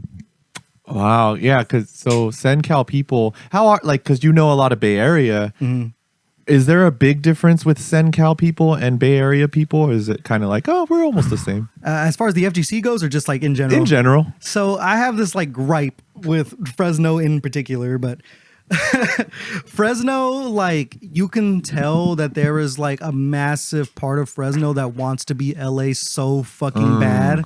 And you know what I mean by that? Like that LA type of vibe. Yeah. And even when it comes to like the type of restaurants people want to go to, and you know what I mean, they want to have that like influencer vibe and shit like that. So I think the more you go to the hood, you can see like a Bay Area influence in Fresno. But as soon as you like get over a certain tax bracket, then you can see the LA influence on people. Oh shit. Okay. But as far as like the person to person interaction goes, like I wouldn't say people in Fresno are like the most like friendly people, just because you're kind of trained not to be as you grow up. Oh wow. So like, you know, usually the older folk will like, you know, say good morning, they'll say goodbye back and shit. But like people who are like in their 20s and shit, like will literally look at you and be like, what the fuck are you talking about? Like, yeah. What the fuck, dude? What do you mean good morning? Fuck off, dude. Yeah. How dare you? Yeah. I really got that sense of different personalities when I went to like New York and stuff, and they're really talkative and friendly. Out here, I was like, they're not as much like that. Like 20-year-olds and stuff are not. It's like, it seems like something, always someone is against them or you know, stuff like that. So yeah, that is interesting. Yeah, I don't know. I think it just comes down to maybe the time that you're raised in, like in certain parts of the world, like not only your geography, but the time and point in that geography, like really influences like who you are and what you did. Because it's like, I mean, if you guys remember back enough, like during like the hyphy days and shit, it's like people were in my middle school listening to fucking Dumb in My Backpack and shit like that. You know what I'm saying? It's like, yeah, kids in middle school now, like I don't think get that. Like they're listening to like rap that's from Atlanta, and like, you know what I mean? Fucking middle school kids are listening to fucking EBK J-Bo and fucking King Von and shit, which is like a complete departure of like the music that I had growing up. It comes from a different region. So even the slang that you'll hear kids in SenCal use now, like doesn't derive from the Bay Area, like shit used to when I was a kid. Like when people say, oh, that song's a bop now, I'm like, that is not what bop means, bro. You know what bop means. You know what I'm saying? Yeah. You know what I'm saying though? Like certain things like that. And the thing is too, is like even the people that I surround myself with that are outside of the FGC, like have family members that are from the Bay Area, and it kind of rubs off on them too. Yeah. So it just all comes full circle, but I can't escape it no matter how hard I want to. It's like I've been to other places before where people are like, damn, bro, you're hella from California. And I'm like, I didn't realize I had an accent until I said the word accent. Yeah. And I realized there was no T. Oh. You know what I'm saying? Yeah. I say accent. I don't say accent. Yeah. Yeah. That's when true. I realized I was like, damn, I really am from the West Coast like that. Or like a specific part of the West Coast. Yeah, that's funny. You know how to party, man. You, it's like Coco, all the homies when you get down here. Every time I like see you and it's like morning or something, you were just talking about how you kind of have a hangover. You know, oh, Sly and I partied hard yesterday. I got to chill out a little bit. How is that coming to NorCal? Do you know, like, oh, I'm about to go hard over there? Or do you go hard in SenCal? We drink beer in SenCal, but like we don't really do liquor. So whenever I come up here, like I told Atlanta, every single time I come to NorCal, for some reason I get fucked up, and it's weird how that happens. It might be a certain guy that's sitting over here that I said is a bad influence on me. But the funniest thing is the first thing me and Coco like bonded over was at NorCal Knockout, and I mentioned Hennessy, and he was like, "Oh, Hennessy, oh shit, all right." But nah, like we don't really go that hard, but it's also I think comes down to the venue that we host things at. Because I mean, when you go to King's Cup, like it kind of feels like a party environment. Because number one, it's a bar. Yeah. But the venue itself like kind of gives off that like nightlife kind of vibe. You know, so I think the situation you guys have specifically with King's Cup is a little more welcoming to just like fuck, dude. There's a tournament, but let's let loose. You know. Yeah. Let's have a good time and shit. Yeah. So. My whole goal with King's Cup was just like the whole like, hey, I've always wanted to go out to like bars and go clubbing, but I don't drink and I don't like dancing, and also like I'm probably not going to interact with anybody that's there, right? I was gonna tell you guys you should start like playing music at King's Cup. Okay, so we'll get to that in a moment, right? We'll get to that in a moment. But my whole idea was that I was like, bro, I wish that we could just have like a club, but we just get rid of all the dancing and then just like, cause like you're like, I'm the guy.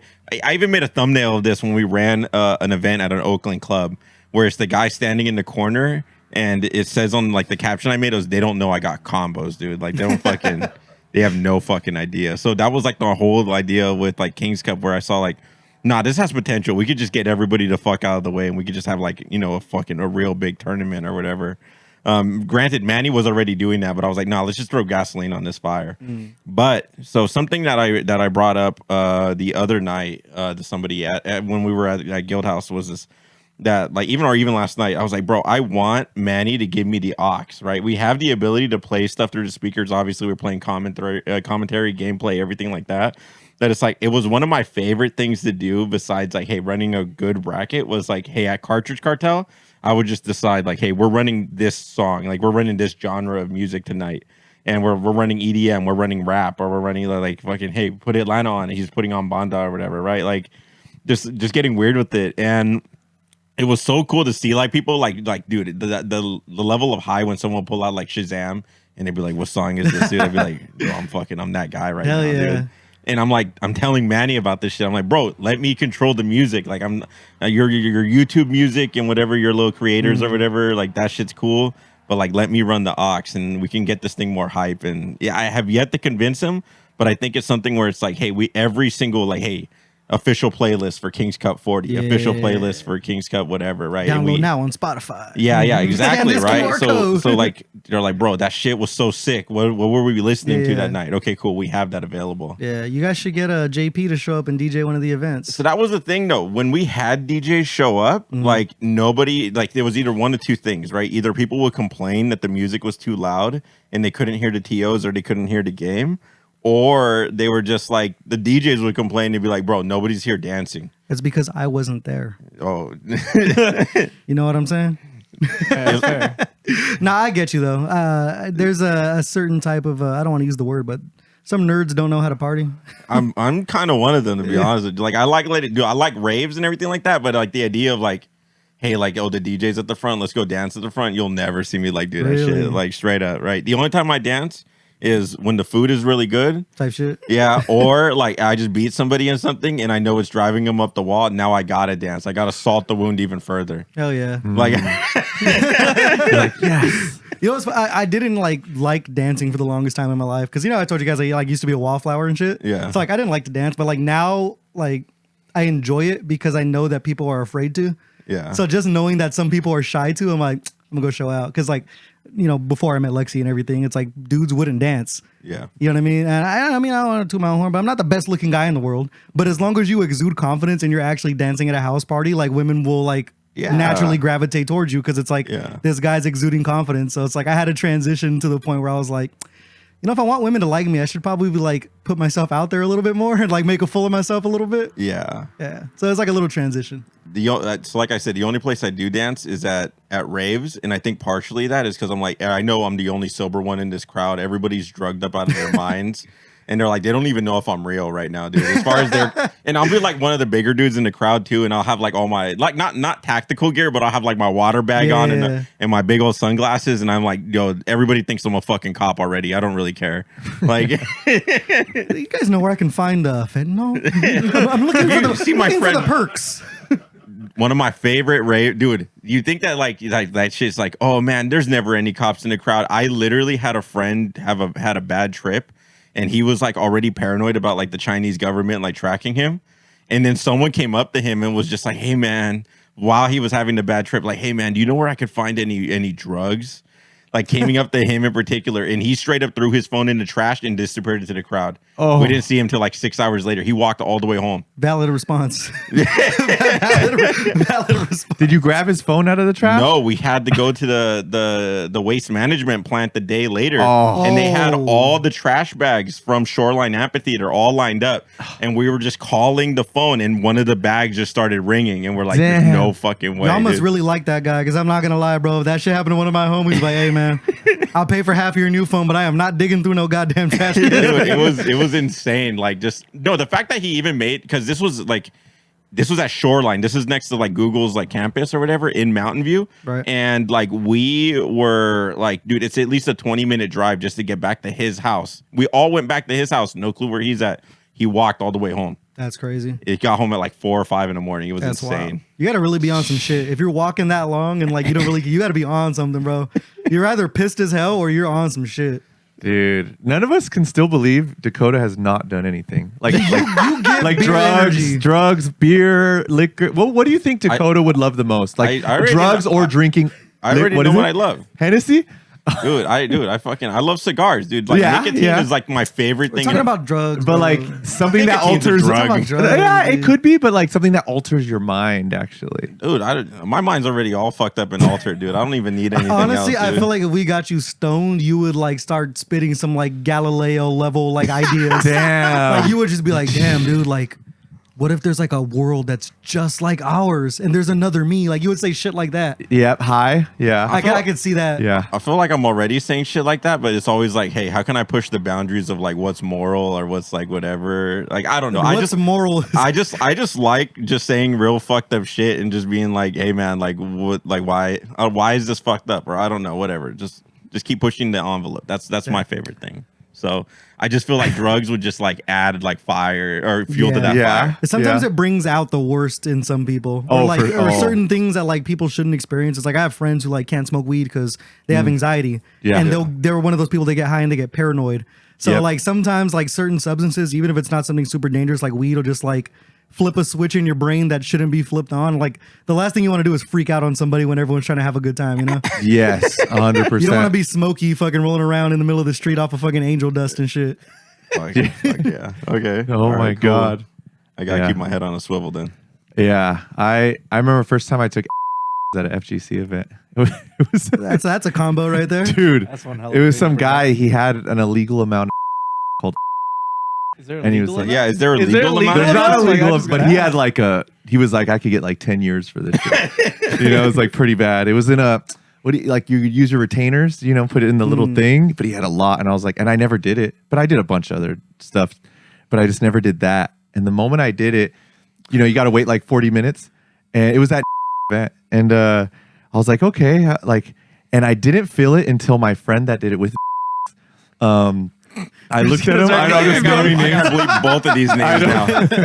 I looked at my friend. I looked at him, and dude, his mouth muscles were just different. Like it was different, and I was like, "Holy shit!" Like, Can you make the face? I can't. He was like, it was like the jaw. You know Yeah, the the jaw, lockjaw, yeah. the lockjaw. He had it, and I said, I was like, "Whoa!" Like he's on it, and then that's when I felt it. I was like, "Holy shit!" And it was like, I was like, "This is my favorite drug." At that moment, I did hella and drinking before that. Like I loved drinking and doing.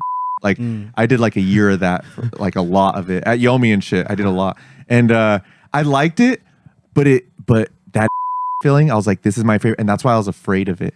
I was like, I only did it 10 times in my life ever, because I knew how bad it. Okay, I've known some people that have done it a lot. That's just like their like, go-to. Like I'm going out Saturday night, bro. Let's fuck. Yeah, oh, dude. I was like, I've done it like downtown with some people, and we're just like waiting in line at the club, and we're just like, jaw rolling and shit. But dude, it was the best drug, but I only did it 10 times because I'm like, dude, the 11th time I'm probably gonna for this shit, like So I just stopped. I was like, got a plug? have to quit. No, you brought up the scares me. It's because like the thing is like I'm naturally like confident. And like gives you that extra boost of like, yes, I'm afraid of who I would be if I ever did blow in my life. Cause I'm like, dog, I'm gonna fucking like fist fight a cop. Like I'm doing something crazy. Wow, you never did?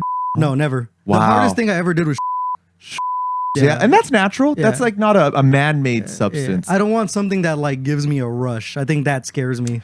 Yeah, I think drinking and doing is like a really good combination, but bad for you physically. Doing by itself it just makes you feel a little weird. It just makes you feel weird. I don't know, like too anxious, Yeah. But dude, when you got the drinking down and you do a little there was something about it, like the love. I imagine how you guys would be on it. As soon as you're like, yeah, I don't want to do anything that gives me a rush, and I was just like, oh yes, right, I have more energy drink, dude. Yeah, thank you for that. That's the thing. That's my drug of choice is caffeine, which I always tell myself I'm gonna like start going a little softer on. I never fucking do. No, dude, it got to a point though, like I have slowed down where like I was drinking like at least 600 to 800 milligrams of caffeine a day.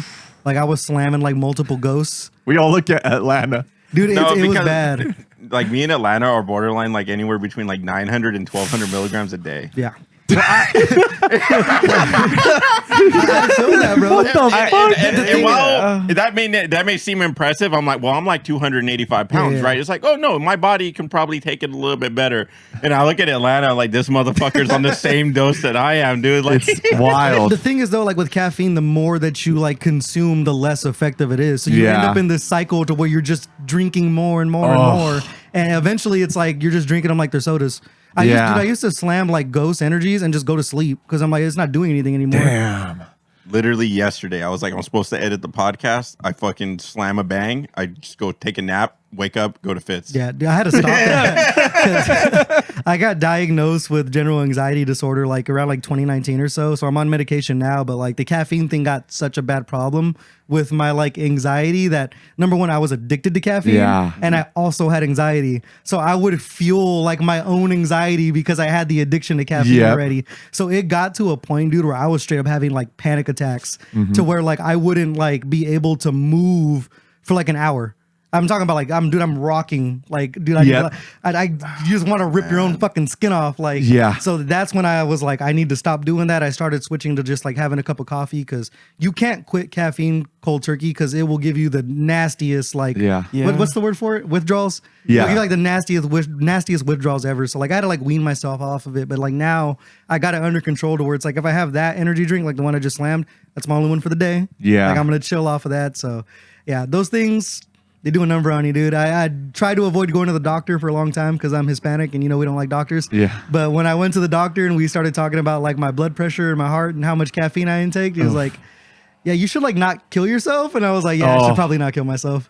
Do you guys ever have like panic attacks? You guys seem like you love your energy drink stuff, but I'm assuming you guys had to, with that much intake, there had to have been a day you were like, you sat down and you're just like, I got to chill for a moment. I mean, I got my blood work done recently, and they're like, "You're healthy." And I showed my family; they're like mad, and I'm like, "Why are you mad that I'm healthy? Like, what the hell was that about?" Yeah, like, I was like, everything looked good, like my blood pressure. They hooked me up to machine. I thought I was gonna start running on a treadmill. No, they just laid me down. This guy's not learning his lesson, bro.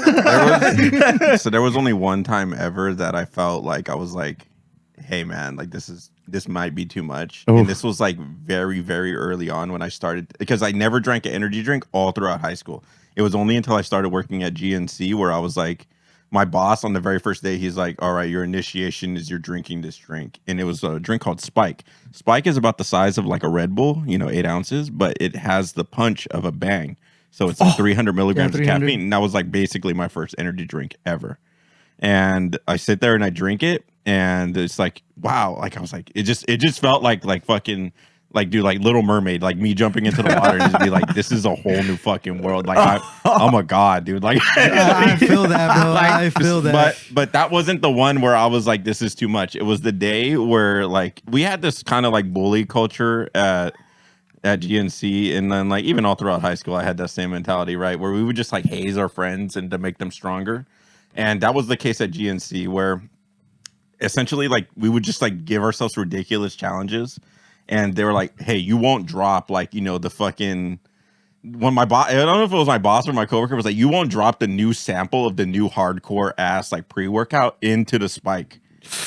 And I was like, fuck you, right? so I immediately open up the packet and I drop it right into the spike after like taking a sip.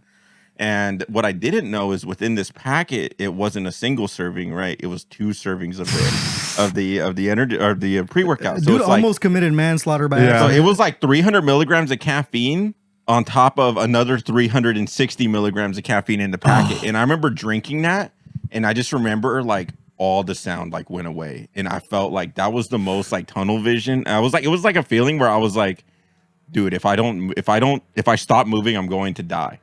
And the fucked up part is I've been chasing that feeling ever since, dude. What's that fucking movie with Jason Statham? Yes. Where It was he limitless. Yeah. Crank.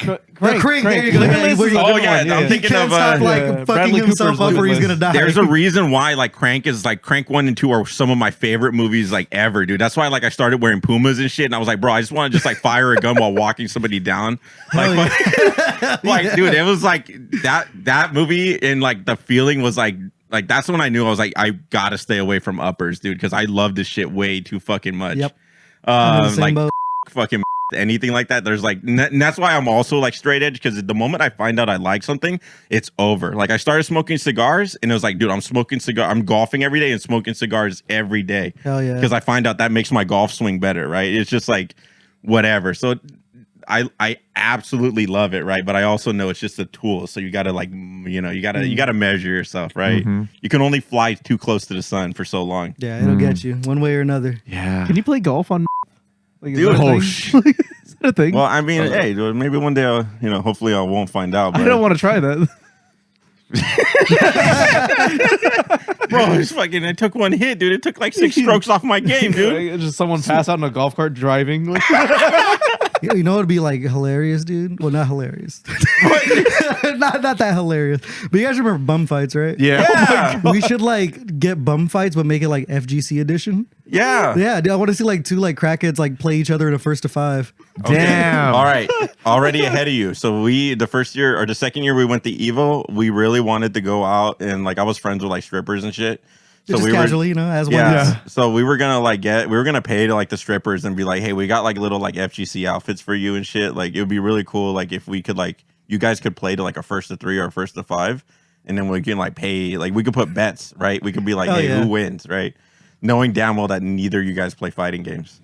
And that was the thing that we floated, and we're like, we will put this on the MADHouse stream. It'll be sick. Someone's got to do it. And obviously we killed that idea.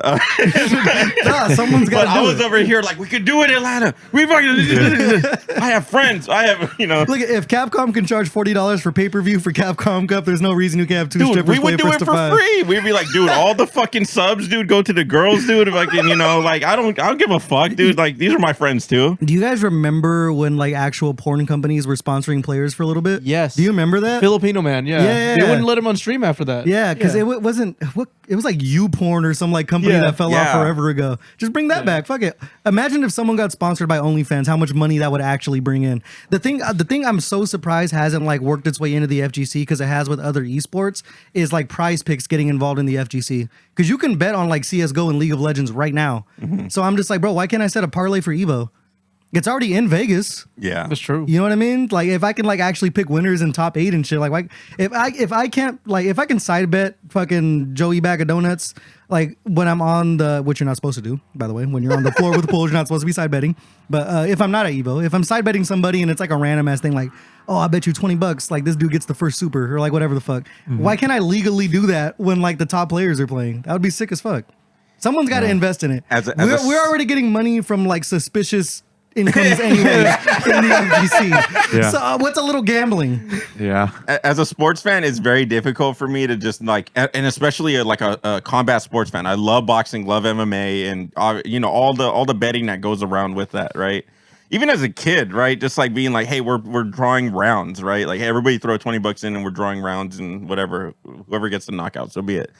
I want to take that same energy into fighting games, but I know the moment that happens, it's like it's gonna get fucking weird, and it's like, man, like this went from being like a hobby to like now it's like gonna get fucking murky, and it's so difficult for me to try to separate those two things all the time. Do you think players would drop combos on purpose? Yeah, dude, Yeah. people would be You shaving. think fucking that shit. would be happening? Dude, these motherfuckers are like, so someone comes to you and they're not even offering like that significant amount of money. They're like, bro, I'll just fucking give you like $1,000. Oh, that's more than you're making That's- at a tournament easy. It's yeah, dude. Knowing like if the odds get big enough and shit like that, it's just gonna be so easy to influence people. And then there are gonna be some people that are just be like, I don't know, dude. Like there's so many neurodivergent individuals in this like hobby that it's like. You could just be like, bro, if you're my friend, you'll do this. You'll drop it. And then it'd be like, all right, I value our friendship. Just send some hot girl to just talk to somebody. They'd be like, hey, you know, and then just like, and they're like, dude, you didn't even get paid. Yeah. Like, You know what trips me out though? Like recently that happened with who was it that just got caught up for those like gambling rooms or whatever the fuck in like the NBA? oh, I know what you're Yeah. talking. I'm about to say the Vietnamese coffee shops, but yeah. Was it LeBron? No. It wasn't LeBron. He's probably doing it too, but there was also people who were like, they would, because you know how you can bet on like prize picks where it's like, oh, this person's gonna finish under 10.5 points. Yeah. Where they like would play 8 minutes, which is like the minimum cutoff for the stats to count, and they would be like, oh, I'm hurt, so they pulled themselves out of their game, and their homies are betting on like shit. You know what I mean? On the outside, whatever. The thing that trips me out about that is you'll hear these guys who already have like these $55 million contracts, $60 million contracts will get involved in doing that. And it's like, yeah, dude, they're going to federal prison. They made $60,000 off of this illegal gambling shit. And I'm like, why the fuck are you risking your career for $60,000 when you have $55 million at home? That shit has never made sense to me. In the FGC, it makes sense because we're all broke. But like when it comes to like pro athletes, I'm like, why the fuck are you doing that for? It's a rush. If you want your homies to get rich, you have $55 million fucking dollars, bro. Make them rich. You know what I'm saying? Yeah. That never made sense to me. It's a double-edged sword because, like, yes, you're right. The actual, like, what they're risking to what they're gaining is, like, it's not comparable, right? It's like, it doesn't make sense. Right. But also those contracts, like, when you see, like, hey, someone got a 50, like, you know, what's his face? Patrick Mahomes gets a $495 million contract. What he's actually getting paid out on is like probably like so much less. Like maybe I don't want to say like 25 or 45%. Right? I hate when people say this. People are like, "Yeah, dude, if you win the lottery for 1.2 billion, you're only getting 400,000." I hate when people say that shit. Like I get what you're saying, right? Like, bro, you're still like, if Patrick Mahomes signs a $500 million contract and he's still coming home with 125 million, that's still 125 million, right? Like, but do you think Patrick Mahomes would be like, "Damn, dude, fucking 125 million, man. I should fucking rig a game for $5,000." Naturally, that's why we're not hearing about Patrick Mahomes doing the point shavings. We're hearing about like the second, third string wide receivers. Terry Rozier, who was a starting point guard for the Hornets and the Celtics back in the day. I think his contract when he was all said and done made like $62 million in career earnings, and he's still playing, by the way. Well, not anymore because he's going to prison, but he was currently still playing, and I'm like, you've already accrued $62 million and you threw away everything for $75K.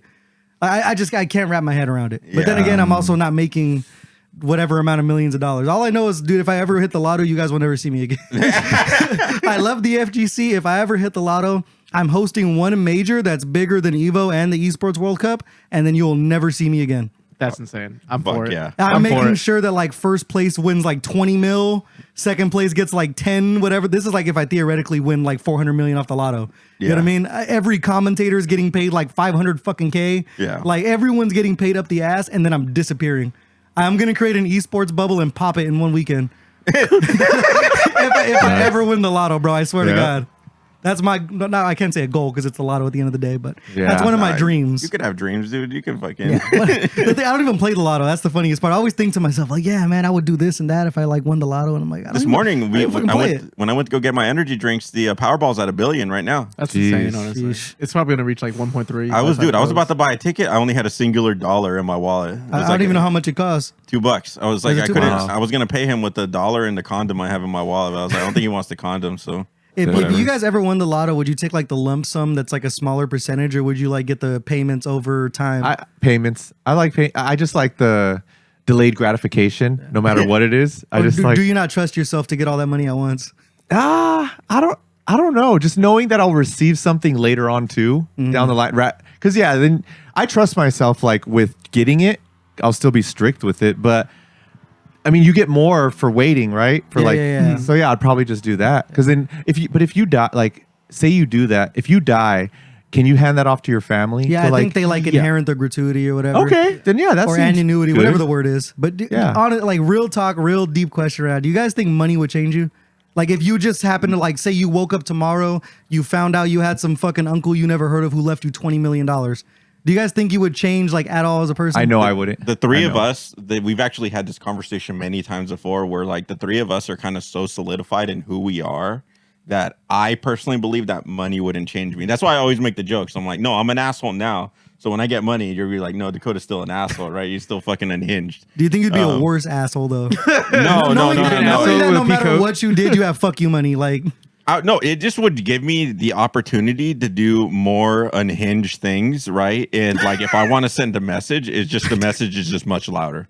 It's just that's all it is. Sounds like a threat. Dude, no, it's more of just like they're like, hey man, you can't do that, man. You can't drive a loud car. And it's like, all right, cool. And then I just cut off the mufflers and then I just fucking try to figure out like the loudest car I can buy. And then it's just I just terrorize some neighborhood. Yeah, I always figured like I'm not meant to be rich ever because like you said, I feel like I would do dumb shit. Yeah. And not like illegal or anything like that, but it's like I'd be doing like jackass level shit. Yeah. Just knowing that like I have the money to build some like random ass contraption. Like I'd be like launching fucking Teslas off a giant catapult just to like see what happens. Like I'd do shit like that because I'm like, there's only so much you can do with so much money. Obviously, like naturally I'm a charitable person. Like even though I'm not the fucking richest guy in the world now, it's like I make sure that when someone goes out with me, like if they don't have money to eat, like I'm that kind of person where I'm like, you don't fucking worry about it, whatever. You know what I mean? But I just feel like I'm not meant to have an exorbitant amount of money because of like the way that I would waste it once I cleared my conscience of having money. Again, the whole thing with like MADHouse is like I always tell people like, dude, even if like we get some crazy contract like DraftKings like wants to get into the FGC game and we're big enough where they're like, hey, we want to fucking partner up with you, just like we partnered up with Pat McAfee. They're like they signed a whatever $1 million contract. It's like, what am I doing with that money? It's like, dude, I'm dumping it all back into MADHouse. We're building the MADHouse compound, and we're having like, the fucking Street Fighter house, the Tekken house, the Mortal Kombat house, shit like that, right? Where I'm like, nah, dude, I really want MADHouse to make a shitload of money, but it's not because I want to be like on a yacht. It's like I want to fucking continue to make this thing what it can be. Where it's like, dude, FGC and FGC like type events are like rivaling like the UFC. Like that's like the ultimate goal. That's why I wanted to ask you guys why I have you all here. But like, I know there's no end goal because it's like a never ending cycle of just trying to grow and shit. But it's like in the next like 5 years when like Street Fighter 7's coming out and NRS finally makes a good game and shit. It's like, where do you guys? All right, fair enough. Where do you want like MADHouse to really go in the next 5 years? Like, do you want like King's Cup to be like this thing where it's like, oh fuck, that's the new Evo? Like, do you want that one day or like, dude, again, the goal is like I want to be in a position where it's like fighting games are like the equivalent of like F1, where like we come in and we take over an entire fucking city. Hell yeah. Like we do it. We shut it down and we're having like WWE, like WrestleMania style, like pyrotechnics and stuff. Like actual like player walk-ins. Like player walk-ins, like insane like bullshit, right? Like where it's like, dude, they spent like an obnoxious amount of money on this production and also they're making like whatever, right? And then like to the point where like, again, our evaluation, like for a company, we're like, dude, we're rivaling like the UFC or like whatever, right? Like, dude, UFC, I always tell this story, but it's like the biggest thing where it's like the driving factor for me, where I look at like Dana White and he's like, dude, he bought like the UFC name for like $2 million or some shit, right? And when they merged with WWE's parent company, they were worth $22 billion. And it's like, why the fuck not us, dude? They got guys rolling around half naked and shit in like swim trunks and shit. Like, dude, they're able to sell that product. It's like, dude, we have like, I'm not saying we have like cooler product, right? Because like seeing two guys fight is always going to be like the coolest fucking thing, especially even to me, who's like a boxing UFC fan, right? Or MMA fan.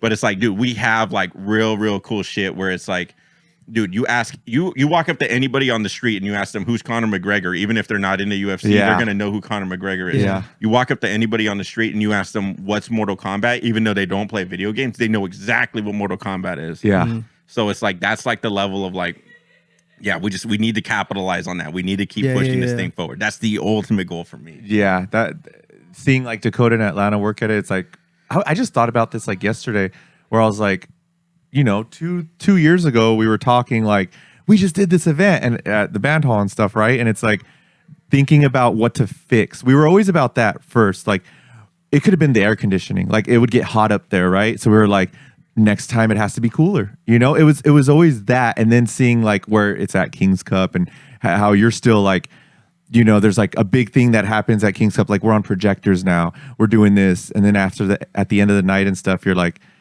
I need to get this equipment now, and it's like holy shit, you know. So it's a slow crawl. It's not like we won the lotto, right? If we won the lotto, I think all the equipment and stuff would just tenfold out of nowhere. But I think it is better the way it is about the experience of what we truly need. Because you could, if we won $1 billion or whatever, you could truly get those things, but maybe not know how to use it, or maybe, you know, waste some money thinking, we didn't really need this. But because we're walking and like, you know, you're taking those steps to be like, no, we really need this like 20th camera we got, you know, we I swear this next angle is going to hit us, you know, like it's going to be the best. So I like it. For me, what it would be, I would really love us to have a compound somewhere where we could just wake people up and be like, time to go fight, represent our name. And we're flying you out to this tournament, doing this to represent MADHouse. But the compound also, like, there's no waste of time anymore. It's like we got the compound, we got the training, we got the stream here. I would always want us to travel like a traveling circus. That's fun. That's super fun to go to Fresno and shit like that. And just I think at the end of it all, I wouldn't want to end this until we're like traveling to New York by van and stuff, because Dakota doesn't fly or whatever. I do now, technically. Whatever. Are you on a no-fly list? No, he wishes he was. So I have. We can get you on there real quick. But yeah, dude, all you gotta do is just say the wrong fucking bomb, bomb, bomb, bomb, bomb, bomb, bomb. Just like, you like that song, guys? Yeah. No. I traveled a lot. I vacationed a lot as a kid, and I used to fly a lot as a kid. But just like as an adult, I was just like, "Fuck this, dude! I hate being on an airplane. I hate turbulence." And I recently was forced to be the best man in a wedding in Mexico.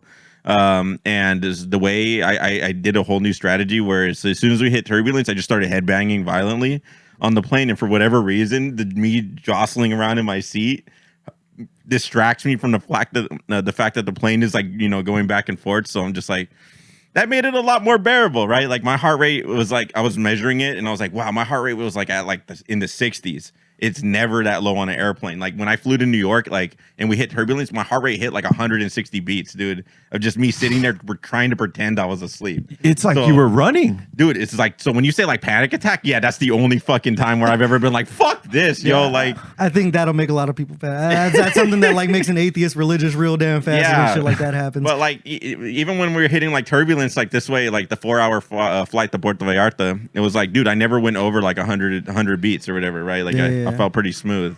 So we're gonna have to start traveling a lot more. With that being said, I'm definitely always the person where I'm like, hey, we have like the 18-wheeler full of equipment. Are we gonna pay somebody? I'm like, no, I'll just drive it myself. Hell yeah. Yeah, us going to Evo, we bring a lot of our equipment and stuff. Atlanta and I take the airplane. We have our designated, you know, basic the mule. the mule trafficking the setups over here. Yeah, so you know, one thing I always want to do, you guys talk about traveling and stuff. Like, it's always an idea I've had, and I don't know if anyone's ever really like accomplished it to a grander scale. But you guys know diner drive-ins and dives, right? How like Guy Fieri would go to like random restaurants. I want to at one point be able to travel to different locals throughout the country and just interview people and like find out the history of each region. Like, I want to go to fucking Idaho FGC and be like, damn, like who really started the Idaho FGC, and like see what their locals are like, and just interview people and like just create, like you said, a traveling circus, but travel the country and just kind of show that the FGC is not only Evo, the FGC is not only Esports World Cup, but like at the end of the day, it's grassroots, and sometimes it's grassroots in places you don't expect that are really putting on in different ways. Like we talked about Reading. Reading's in buttfuck middle of nowhere. You know what I'm saying? Yeah. And those guys go hard. They come all the way down here to help run the broadcast and everything for King's Cup. So I think it would be super sick to just travel around the country and just not only ask the different communities, like how can we help promote you and everything and let people know about it, but like I said, the origins I think are super important because even you in the beginning were like asking me my own personal like path in the FGC and shit, but it's like every single region has their own story. SoCal, you go back to the arcade days. Even up here, you kind of go back to the arcade days. New York had Chinatown Fair and stuff where like people really got their start, but there's pockets of the FGC in places that no one really knows how the fuck. No one knows shit about fucking North Dakota FGC. Yeah. I want to see what's going on in North Dakota FGC. Yeah. It'd be cool as fuck. And I could attest that when I was at Yomi and stuff and we would travel 13 hours, 20 hours to like a CEO. We were in Atlanta. Dude, there was locals that were so small, like, 6 people, 10 people, but they were passionate. And it was in the middle of like, like a North Carolina or something like that, and we're just like, dude, this is sick. We stopped along the way. It's in a game store or whatever. And, but they're like, hey, we've been doing this for a year and stuff. But they didn't stream, so you can't really see it. But that's a great idea. Like you going, I would love to see if it's like, how Gordon Ramsay has that, like, where he tells the restaurant how they're fucking up or whatever. It's like Kitchen Nightmare. Yeah. Is it You're Kitchen running the Nightmare? brackets is why your local fucking sucks. So like that'd be funny if like you or somebody would go to locals and be like just real with them. Like, look, you've been telling me you've been doing this for 2 years and no one knows about you. Come the fuck on. Like, and like you tell them how to like, Yeah. I'm just like, dude, it's just like I couldn't even imagine like me coming from a place like that because I'm just like, hey man. Like, because I've seen other situations, right, where I think about other locals, like, hey, what would I do? And I'm just like, hey, you're fucked, dude. Like the thing is, sometimes people need not like only that like reality check, whatever you want to call it, but sometimes they need like the hard love, the pep talk of how to take that next step. And it's not only with TOing or running your local, but like sometimes with like commentary or playing, it's like sometimes you have to be like, hey, dog, like, you might not be built for this. Like, let me guide you towards a certain direction. You know what I mean? It comes from a place where it almost seems narcissistic, but it's like, I really feel like there, like you said, are pockets of the FGC that no one's ever seen before that don't have a stream where it's like, if you tried this, you could probably not only bring yourself up, but it's like, dude, 40 miles that way, there's another local. You guys should like, you know what I mean? Yeah. And just start creating that like roadmap with the FGC and everything. Yeah. I just think it would be sick as fuck. I don't know if I ever have the means to do it, but I feel like someone's got to do it. That would be sick. I think a lot of that too, at least a lot of like my drive for like, because you'll see me be like, I don't want to say like aggressive, right? But you'll see me be very assertive in certain situations, right? Where like I'm telling like production, like, hey, things should be done X, Y, and Z, or like I see somebody else running a bracket. I'm like, you need to do like A, B, and C or blah, blah, blah. Is like a lot of it just comes from like me and like just like my standard like frustration with I'm just like, not like to be like conceited or not to be like I'm like, no, this is the way it should be done.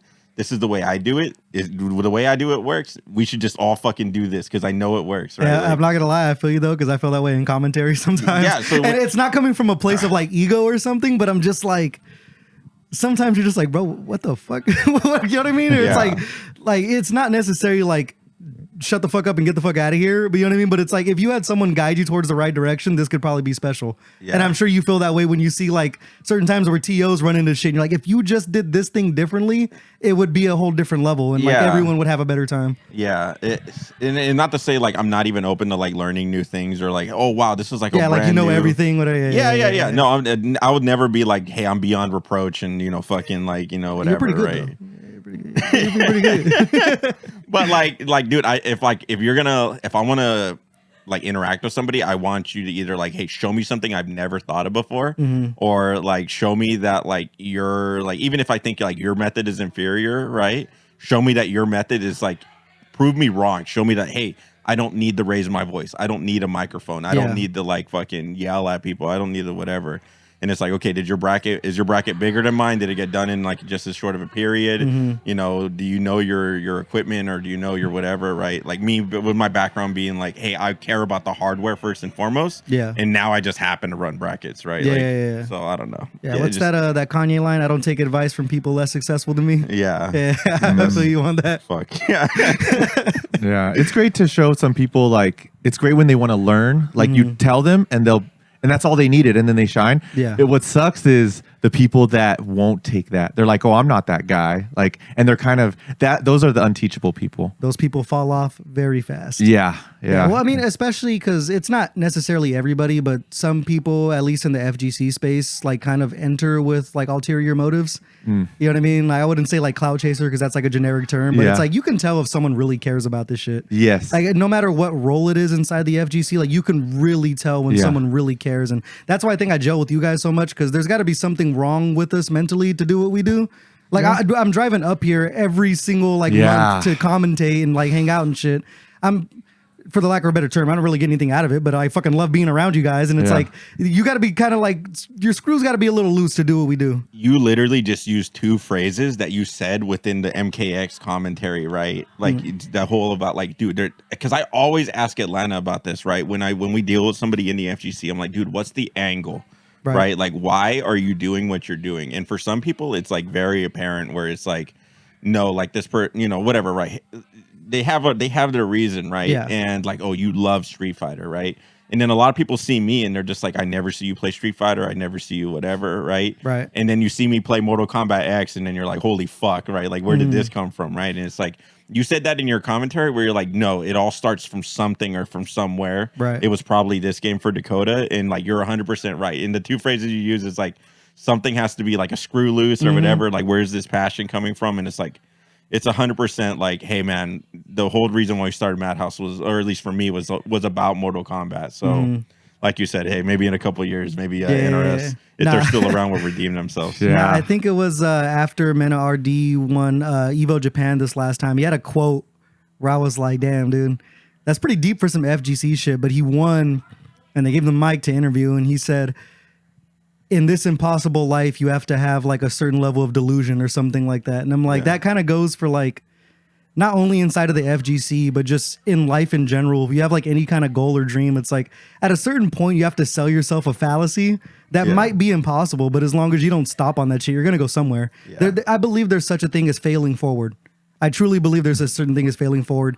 Even like with my stuff in the FGC, there's been times where I've done commentary and I'm like, dog, I fucking suck at this. But it's like, it's a learning moment. For players, I mean, if you get fucking dog walked by somebody and you watch the tape and you learn the next time, you can fail forward. With TOing, I'm sure you guys have had moments before where it's like, everything is fucking chaotic right now. And then you learn from that mistake and like moved on from it. And now you don't have that mistake anymore. So I'm a firm believer that failing forward is like one of the greatest lessons that life could ever give you.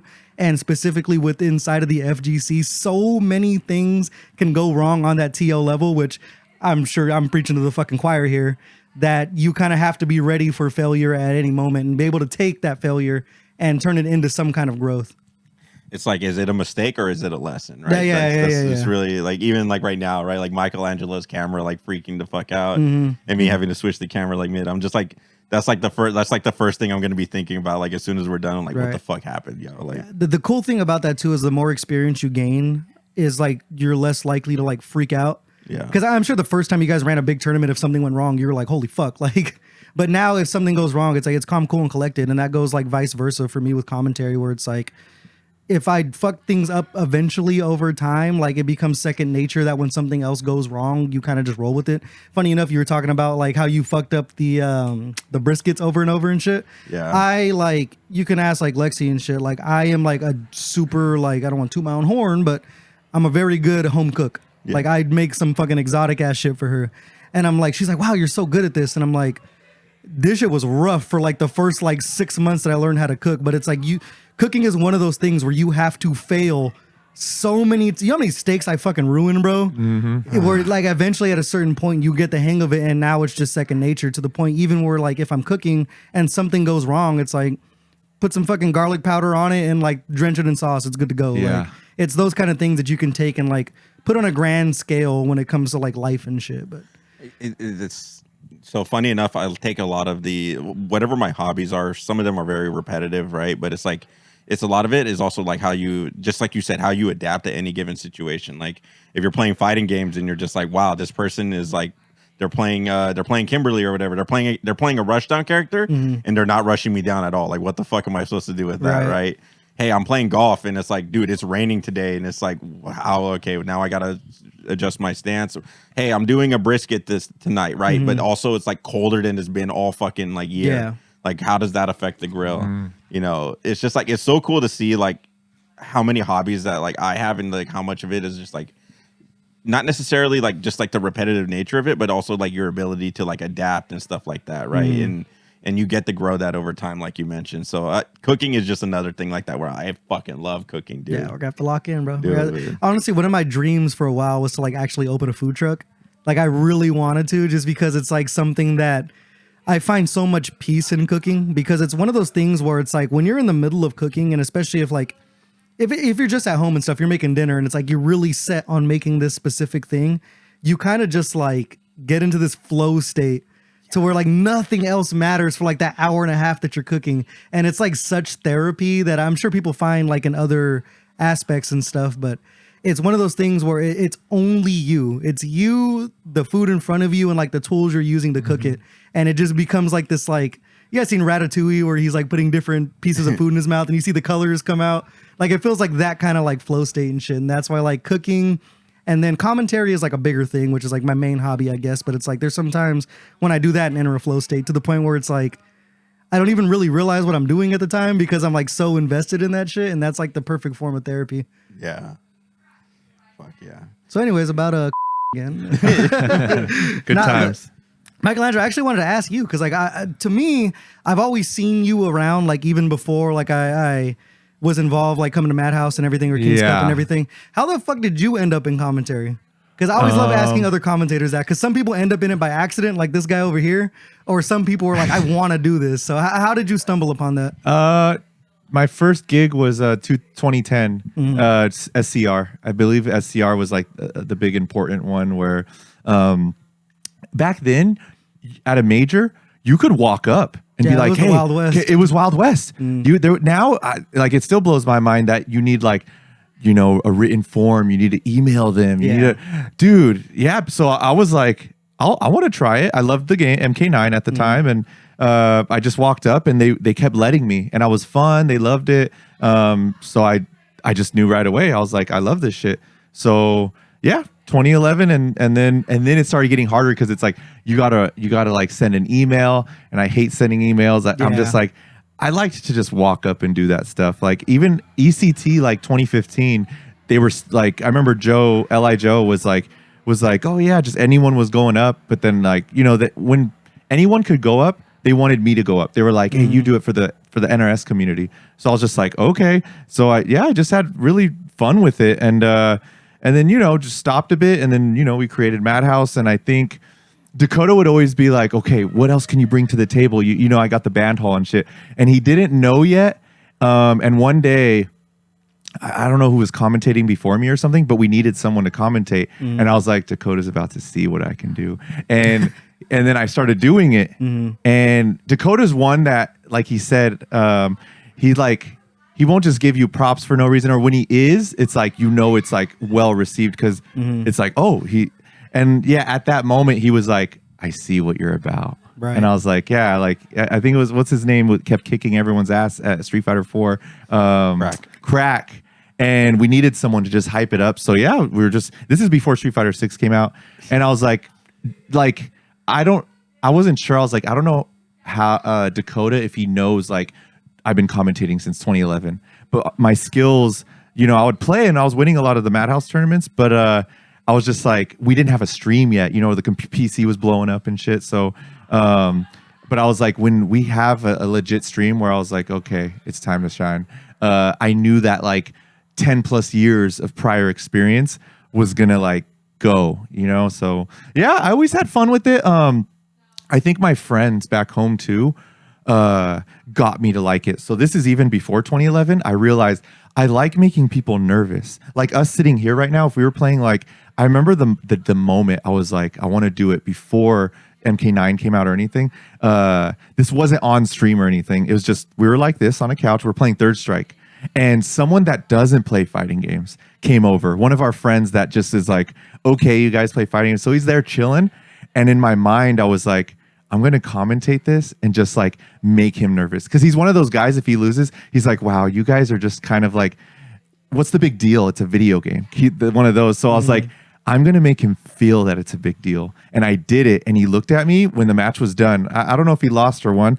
And he told me, he's like, dude, you make it so much more important. Like, I was so nervous. And that was my mindset. I was like, every time I commentate, I want to make the person nervous. Or like, it's like they're in the NFL right now, Super Bowl. And it's just, that was it. And I loved it ever since. And I have a good time. It's a good time. Shit.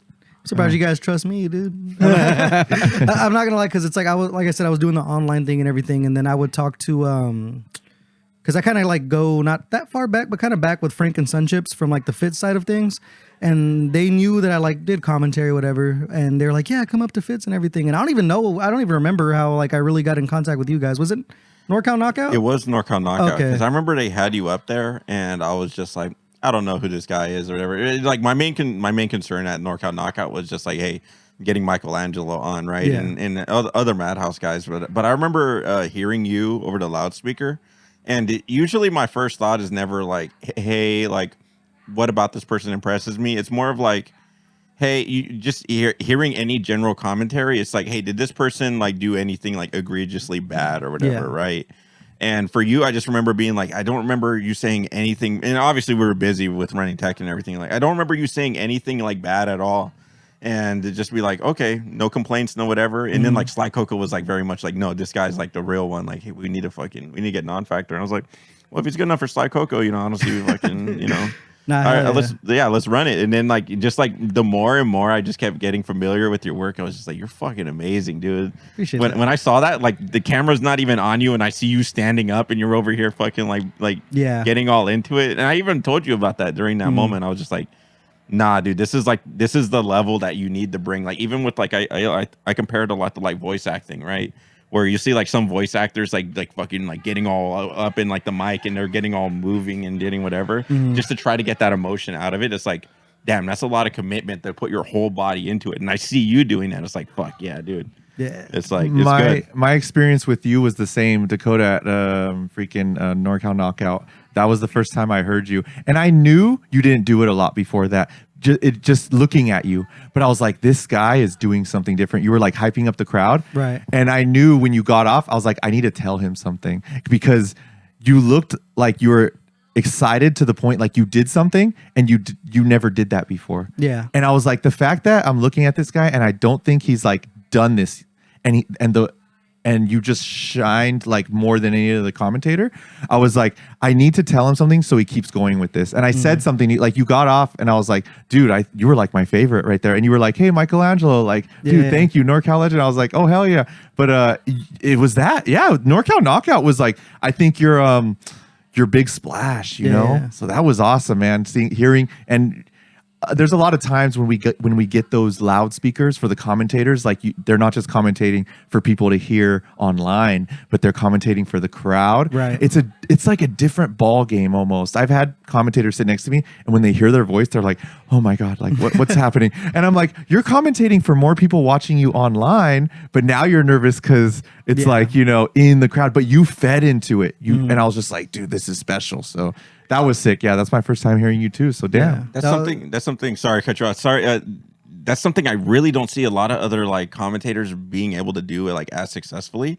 Of being able to be like, no, like I'm playing throughout the venue. I'm gonna work the crowd, and it's like, dude, you do that very fucking well. I wish it was all the time when I did it. That was actually the first time that I commentated on like an actual like speaker pumped out to the crowd. But I used to make music, so I did a lot of live performances and stuff. I used to do podcasting. I had like a semi-successful podcast with one of my best friends. We had like sponsors and shit. But my mom she's a singer, and she's always been in bands when I was growing up. So when it comes to like stage presence and shit, like I kind of watched her and like understood like how to really work a crowd and stuff. So like as soon as I found out that there was actually going to be like my voice into there, I'm like, dude, I'm taking advantage of this.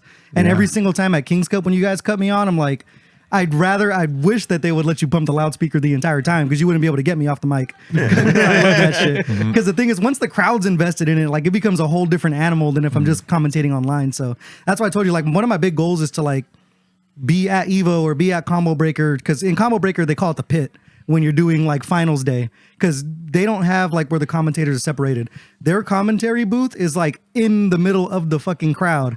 So one of my things I want to do, I want to be in the pit so goddamn bad, because you guys see me stand up and shit when I commentate now and do crowd work. Yeah. But if I can turn around and see like 8,000 people behind me, like you guys already know I'm running with that shit. Yeah. So that's one of the things I'm very glad about King's Cup compared to like, obviously I love doing fits and everything, but that's the different animal of King's Cup. One thing though, I love when I go upstairs because I get to see over the crowd and stuff, but I like seeing the crowd when I commentate. So I kind of fuck with it, the commentary when it's on the first floor. Yeah. When I'm ground level with everybody, because like I need to gauge and like hear the crowd to kind of see like, are they fucking with what I said or not? It's like when you get the aux, you're like, are they fucking with the song I played or what's going on? So there's certain things like that, because especially when you're up top, when I try to do crowd work and stuff, I'm like, what's up, King's Cup? And like, I can't hear shit up there. So I'm like, I hope they're popping off, because like if it's dead, and I'm like, fuck yeah. we have flirted and we have even set up sometimes with the idea of crowd microphones, where it's like, hey, you might be able to get a feed for yourself. I don't know if we were ever going to be able to get you like a visual like that,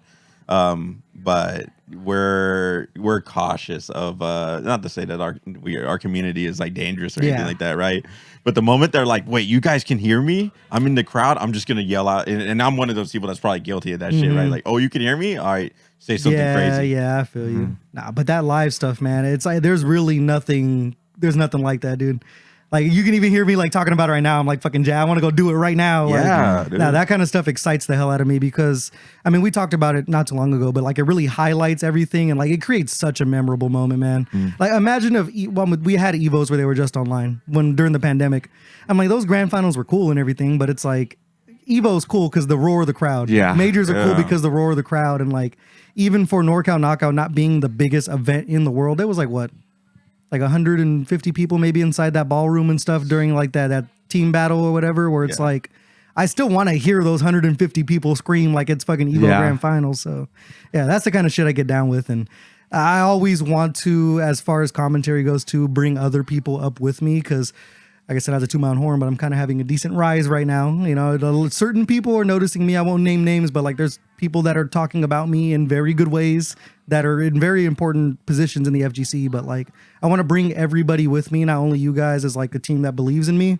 I don't know why the fuck you guys believe in me. You guys believe in me for whatever and trust me to put the beanie on. But like Rob, who's sitting right there, like the only reason he really commentates today is we were at a local, and I don't know shit about Tekken. I'm like, bro, I don't want to commentate no fuck ass Tekken. But like I said, I'll commentate anything. So there's like a microphone in front of me, and I'm sitting by myself, and I'm like trying to make shit up as I go along. And this guy just happens to be by there, and I'm like, he's looking at the microphone in a certain way to where I'm like, get your ass over here, bro, and just talk. And like ever since then, he's been commentating as well. And he also did some stuff over at NorCal Knockout. So yeah, I always want to like bring people with me. I told Coco yesterday, because whenever I'm with him, like from a commentator to a commentator, we always talk shop no matter what. You know what I mean? So I was like, with Coco specifically, because me and him gelled at NorCal Knockout for the first time completely off the rip. There's clips that I made where like we're finishing each other's sentences or saying things at the exact same time. And like with Coco, I told him specifically, like, I want to be Tasty Jam with you. I want to be Ultra Chen with you. I want to come up together as a duo. Because Say Jam and Tasty Steve, they came up together. You don't really see them work together too much anymore. But when they do, it's like, damn, dude, like the gang's back together. This is going to be special. Like if I could have that with Coco and we take it to like a grand stage to where we're at fucking CEO together, even if we're just doing like top 16, it's not top 8. I want it to be like, damn, dude, like these guys literally are like two different sides of the same coin. Because, you know, Coco does like the analytical shit and I'm more of like the play-by-play hype thing. Yeah. If I could come up with him and like bring everyone together, and I see this guy on the fucking card too, on the commentator graphic and everything, like that means as much to me as like me landing the gig and shit. That's the shit that like gets me juiced. Yeah. As you guys can fucking tell, right? I'm ready to fucking jump out of my seat and fucking run through that front door and tell people that I commentate for shit they don't care about.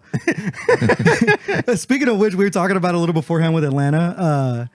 When I grew up, I used to watch a lot of MLG and shit. Like when Halo 2 was like really popping off and Halo 3. And I used to sit there and watch that when it was on G4.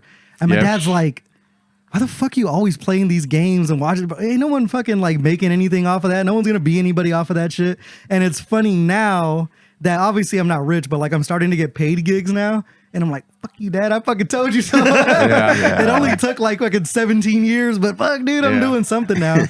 Which is the funniest thing in the world to me, because my dad, like, he didn't play fighting games, but like he basically showed me what Street Fighter was. Like I remember when Street Fighter 4 came out, we went to Blockbuster and rented it, and he like beat my ass because I didn't know how to do any moves.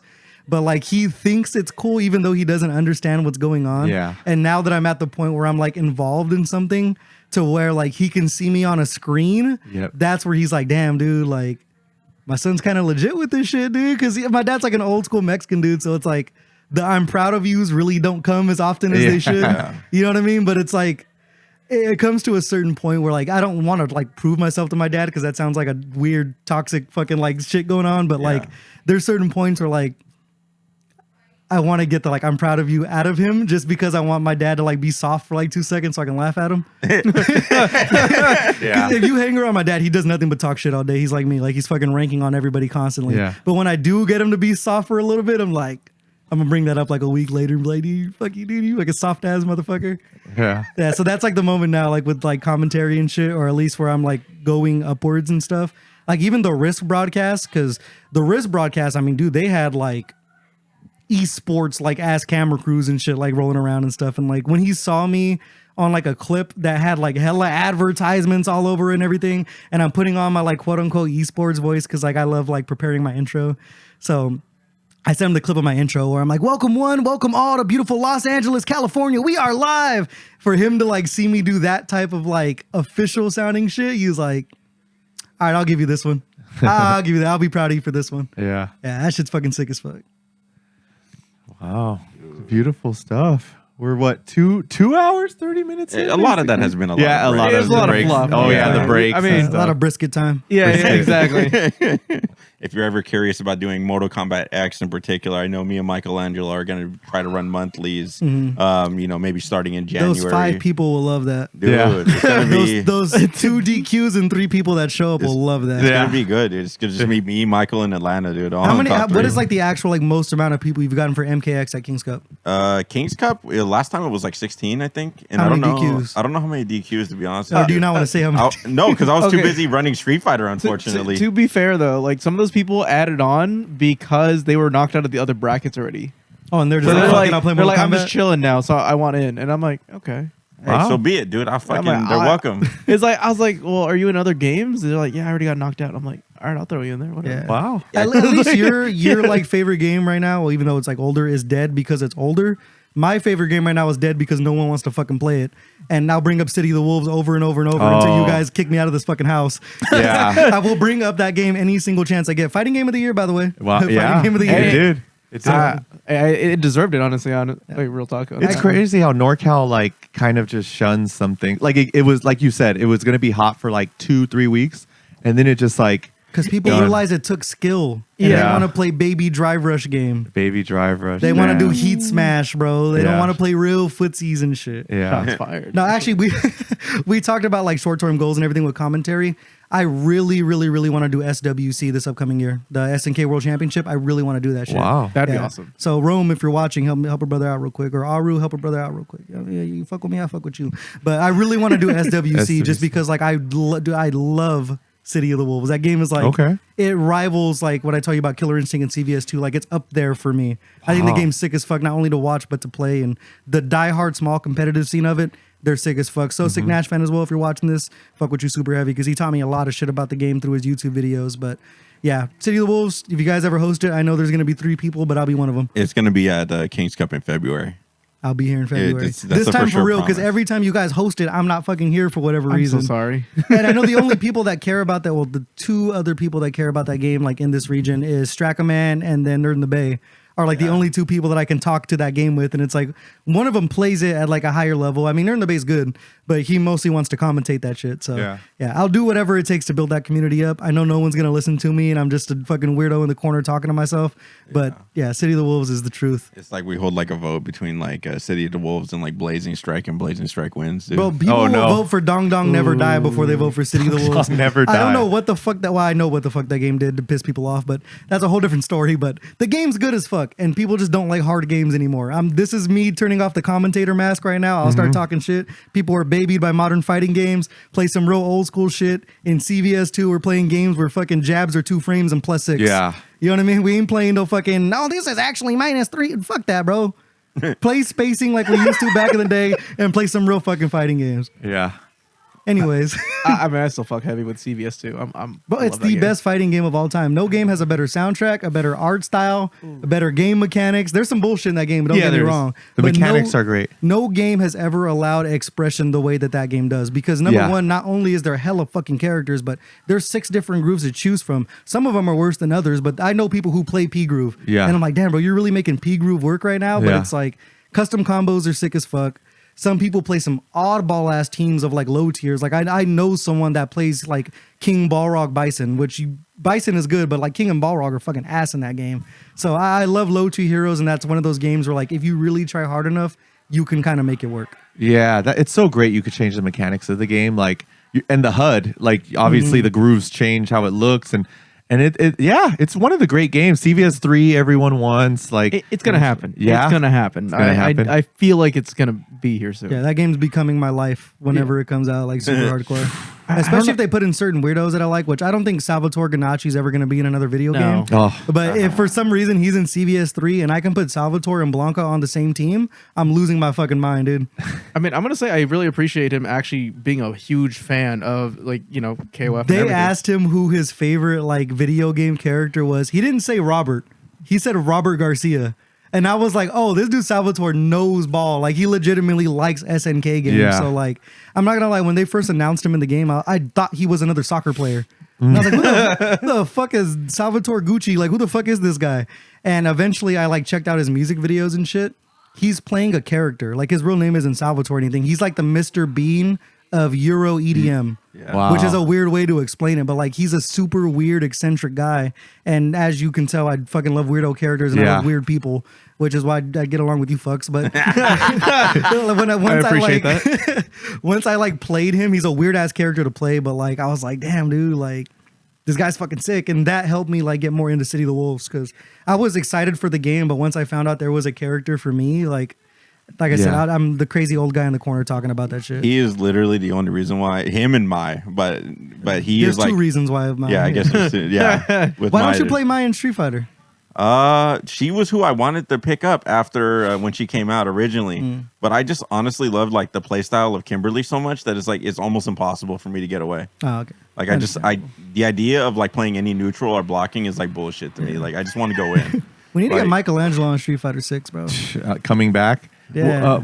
Yeah, I mean, yeah, it was so. I've actually never seen you play Street Fighter before. Wow, I've seen you play Mortal Kombat, but I've never seen you play Street Oh, Fighter. I was into Street Fighter 6 like what was it, like 3 months when it came out. I played a lot with Loki Flexen.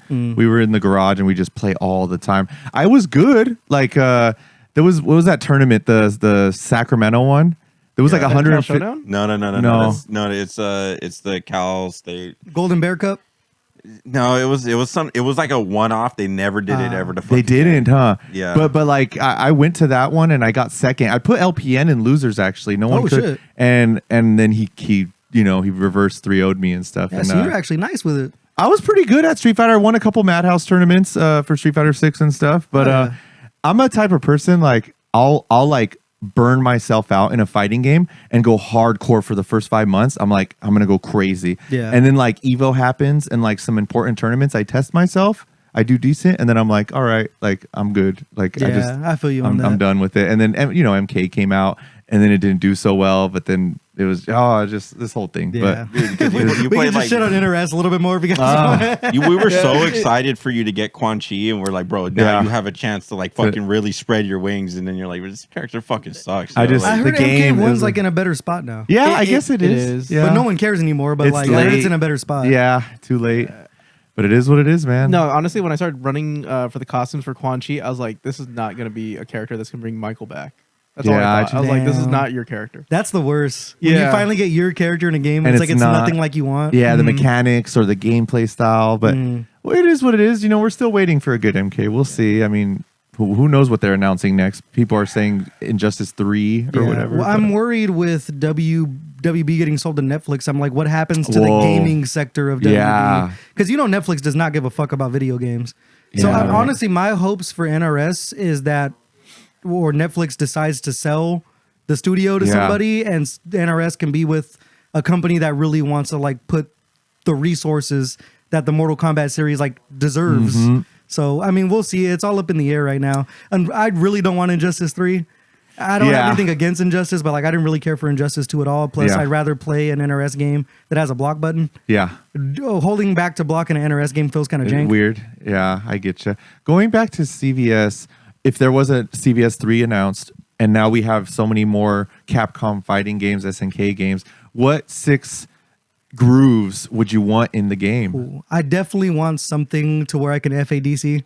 Because that is like one of like the funnest things you can do on a stick. Yep. I don't want no Street Fighter 5 shit. You can leave V Trigger out of it. Okay. Honestly, I would like to see some kind of like return of a groove, like an alpha groove where you can do custom combos. Yeah. And then as well for Capcom, just give me like a vanilla Street Fighter 2 thing to where it's like there's no EX moves, but your supers fucking hit like a truck. Yeah, strong as hell, but simple, easy. Who did that? That was Capcom Fighting Jam or All Stars, whatever, the game that nobody liked. Fighting Evolution? Yeah, Fighting Evolution. The Street Fighter 2 characters were like that, where they couldn't dash, they had no EX moves, but their supers were super fucking strong. Was their stun also like kind of fucked up? Yeah, their stun was like super fucked up. Like you can do solar plexus with Ryu twice and like stun somebody. Yeah. So give me something weird like from Darkstalkers. Give me like some weird Gatling combo that I like that you can do with like non-Darkstalkers characters. Oh, that would be kind of cool. As far as Capcom goes, and then with SNK, it's like their stuff has kind of been streamlined. Like Just Defense exists in multiple games, so it's like just give me the SNK grooves back again, bro. Okay, I rock with all of them. K groove is fucking sick as fuck, especially when you play like Hamaru. Yeah. With K groove, if you charge all the way up and you whiff punish with heavy punch, it's like 60%, bro, for a whiff punish. You're saying you love City of the Wolves. Like, would you want to see that the new Fatal Fury? Oh, like I mean, they really only added Rev Blow. Okay. Yeah, so I mean, Rev Blow is basically like Drive Impact, but like not cheap as fuck. So I mean, if they can add some kind of like City of the Wolves thing where you can like have like an overheat system the way they have in City of the Wolves, I think would be really sick. Because not only does CVS have like different ways you can play, but the one thing that CVS 2 doesn't have, there's no punishment for playing a certain way. So it's like in Street Fighter 6, Burnout exists. So if you pick a groove that's Street Fighter 6 based and like a hypothetical CVS 3, if there's a way you can put yourself in Burnout and that's like the drawback of like playing that groove, because it's like you have Drive Rush, you have Drive Impact, you have Raw Drive Rush, you have all these different cheap things you can do to like reaction check, but you're the only groove that can go into Burnout. That becomes like a different layer of like, damn, do I want to play the Street Fighter 6 groove? That kind of shit I think is cool. Okay. Wow. Don't let me develop a game though. I'll fucking ruin that thing. Go ham. Go ham. Now, as far as that though, like CVS 3, I just want to see more crossover games. I think crossovers are sick when it's a crossover game. I don't have a problem with Terry and Mai being in Street Fighter 6, but I'm like, that's 2 slots of character DLC where we could have got characters that people wanted to return. So I would love if crossovers stood to like their own game and not a DLC character. So like Mortal Kombat versus like KI would be sick as fuck. Like, give me some shit like that. Yeah. So that's the kind of stuff I want to see rather than just like sticking fucking Mickey Mouse in a game or some shit. Yeah, I see. MK versus DC2. Oh, damn. You know the funniest part? I think it was during Ninja Blaze's podcast, or I don't know. I might have just been chopping it up with someone old, and I was around Ninja Blaze. But we were like, "Yeah, dude, it's so weird how like young kids now like the 360 was their first console. Like you know what I mean? That exists for kids now." And I remember the first time I saw Mortal Kombat versus DC. I don't know how old I was at the time, but I remember thinking, dude, this game looks so fucking real. Like, gaming is never going to look better than it did now. It's like, if you go back and look at MK versus DC, like, dude, this game is ugly as shit. Same thing with MK10 or MKX. I remember when Mortal Kombat X came out, I was like, dude, there's no way games ever look better than this. And when you guys were playing it at King's Cup, I was like, this game's ugly as fuck, bro. It's definitely like, that's why I always tell people, I'm like, dude, MK11, because it was so like visually like appealing and so beautiful, I was just like, I should like this better. And then I was like, why does this fucking There's suck? no soul in MK11's art style. That's one thing that people kind of forget is like graphic fidelity is cool, but if there's no like substance behind the graphic fidelity, it kind of feels generic after a while. Like you said, you watched the Game Awards, right? Yeah. That last game they unveiled that everyone was like, wow, you closed the show with this? It's Yeah, everyone was like, oh, it's another generic hero shooter kind of deal. It looks like super photorealistic, but like the art style doesn't exist. So it just seems generic because there's like no soul behind it. Not saying that every game needs to be like cell shaded or like have some like quirky art style, but it's like you can kind of tell when graphics look corporate. And that's one thing about MK11 where I'm like, this shit looks like I'm watching an MCU movie. You know what I mean? Like everything Yeah. looks super shiny, and I'm like, there's no soul behind this. MKX had like that gritty ass look to it. Oh yeah. And same that's- thing with MK9 had like a cartoonish kind of like look to it. Yes, yeah, that was like, dude, that was the thing where I was like, when I heard that people were like, I don't like MKX because it's just too dark and gritty. I was immediately like, fuck you guys, dude. Like this shit is sick as fuck, yo. Like, Yeah. It fit the era that Mortal Kombat was in, and it also fit the characters that they added that were brand new. Like Ferrotor only looks good in MKX because that game is grimy and the character looks disgusting. Yeah. Same thing with Devora. Devora in MK11 looks weird because she looks like plastic. But if you look at Devora in MKX, it looks grimy and disgusting the way that it's supposed to look. Yeah. Which I think it's cool that fatalities look a little more realistic, I guess, whatever. I'll just watch Final Destination if I want to see some shit like that. But like, Yeah. and to me, Mortal Kombat has to have like a certain like, I don't know if edgy is the word for it, but like it just has to look like someone threw fucking dirt on the camera lens. Yeah. That's the look that I think Mortal Kombat needs to have. yeah, and they keep toying, like, even though I wasn't very big on like the 3D era, I definitely feel like they keep flirting with that, where it's like, hey, we're gonna go darker, we're going like deception or whatever, right? Or we're gonna fucking like, oh, we're killing Liu Kang, like we're gonna try to like, Yeah. like whatever, right? So I'm just, it's so like, it's so difficult because like I even think like MK1, it looks so fucking beautiful, Yeah. right? All the character models look so fucking cool. What I really think they should do with just Mortal Kombat in general is like, dude, the whole reason why casuals even play this game is because they want to see fatalities, Yeah. right? They had the perfect opportunity with the cameos to just be like, look, man, we're just gonna put in a shitload of fatalities, but only a handful of like playable characters, right? Yeah. Like they could have added fatalities for every single cameo, right? But then they could have really been like, hey, we're gonna make the gameplay like ultra high level. At the end of the day, people are just gonna have their fun, play the fatalities, and then get the fuck on. Yeah. But at least like leave us with something like valuable to actually experience after Yeah. the fact, right? That's the double-edged sword of like Mortal Kombat really being the most popular fighting game. Yeah. Is that it's like they get all those upfront sales, and then it's like, all right, that's it. That's, you know what I mean? That's surface level at a certain point. So Yeah. We're out of here. We're out. outta here. Peace. That's why I said hopefully at some point like WB's or Netflix is like, we don't give a fuck about video games, like just sell off properties and shit. Yeah. Because if NRS was like underneath like a different company, not saying like Arxis or something needs to pick them up, but just hopefully Microsoft doesn't buy them because they're buying everything. But if someone that really cared about the genre or saw the potential in Mortal Kombat as like a whole, like really like was like, yeah, dude, Ed Boon, go fucking nuts, dude. Like, don't worry about some random ass like. Obviously the stories are cool, but like we're not making a Marvel movie here, bro. Like just make this shit as grimy, like gameplay and like visually as you can. But that's a whole different story. Man, I don't even know if I trust Ed Boon anymore, dude. With some of the fucking ideas that Ed this Boon guy fell has off. had, Bro? like, Is that a hot take? Ed Boon fell off. dude, no, because I hear some of his interviews and stuff. Like, I remember he was talking about like, hey, what's like if you stop working on Mortal Kombat, what's the next game you want to work on? And he was talking about like something where you need to be online like 24/7. Oh no, he got touched by fucking WB, bro. Dude, and it was like when I heard that shit, I was like, all right, this motherfucker's lost. Like, dude, Yeah. we need somebody who is Dude, like, fighting games should not be games as a fucking service, dude. That's we're gonna go to a whole fucking. How much time we got, bro? We got a 5-hour podcast. Do Yeah. not get me started on that shit because. The funniest part is we're caught in the middle with Street Fighter 6 because there's not enough content, and then I see like 2XKO where it's like you're trying to like riotize the fighting game industry. Where I'm just like, there's got to be a middle ground for how you want to like supply DLC to people, but not make it feel like the whole point of the game is like an ecosystem of like commerce, if that makes sense. Because I'm like, Riot has this thing where they'll make the coolest skins you ever seen in your fucking life, and they're like, yeah, but the skin costs $30, and I'm like. I fucking guess like someone's gonna buy it, but like that's not an FGC thing. Yeah. You know what I mean? Like we want costumes, obviously, but the FGC, for lack of better terms, just happens to be poverty. And I don't know when we're not gonna be poverty is like a grand scale of things, but we're not the type of community to where we're gonna go out and buy a $30 skin. Because at the end of the day, we care about gameplay more than anything. We Yes. want skins, obviously, but there comes a certain like tipping point that I don't know which way the scale's going for either thing. So like the always online, like when I see a battle pass in a fighting game, I'm just like, what the fuck are we actually doing here? I remember like putting, I sound old. I remember putting the disc in, and that was kind of it. But you know what I'm saying. But or like even back in the day when like you would play like an old game like Battlefront or something, and the more you played it, the more maps you unlocked. Yes. Like that kind of shit I miss. But I get it. Companies got to make money, and investors got to see the number go up constantly. But I feel like that just doesn't work in the FGC. Or at least the way it is right now. Someone will figure it out along the lines, but that's just more old man rambling kind of talks. there is something to be said about just like it's not even just like, oh, just like the poverty FGC. It's just like the mentality of just like, no, we are the poverty FGC, and like people just being like, what do you expect? Like, as TOs, do you think it's weird that fighting games are the only esport where people expect every single dollar put into a tournament to go to the pot? Do you think that's weird? Because other esports don't do that. Like when you go to like the big leagues with Call of Duty and stuff, teams have to buy to get in and everything.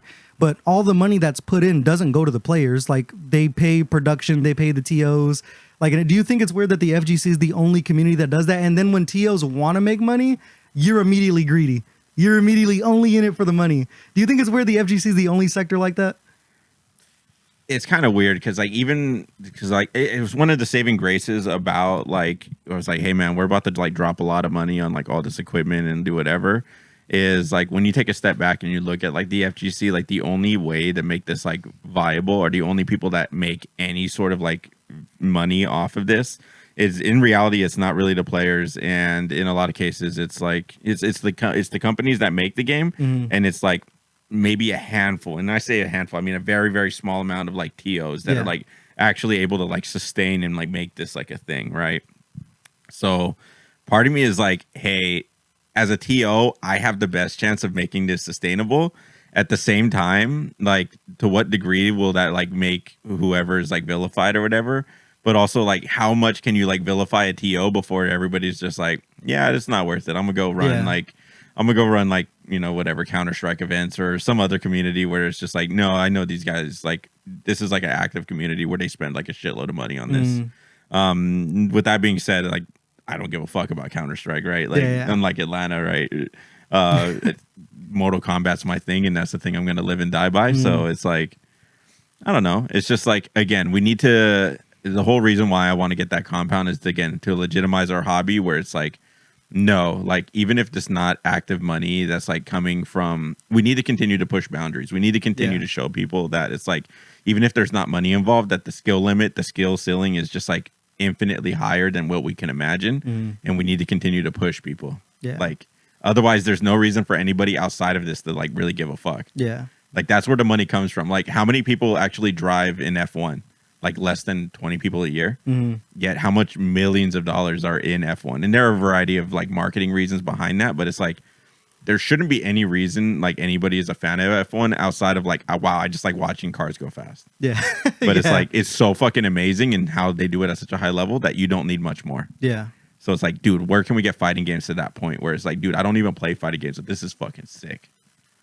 So like always, there's like every game, every match is going to become Daigo moment number 37. Like, dude, it's just always like, holy shit, I need to, because if we had that moment, right, that moment inspired so many people. I've watched it like, oh, I want to get into fighting games.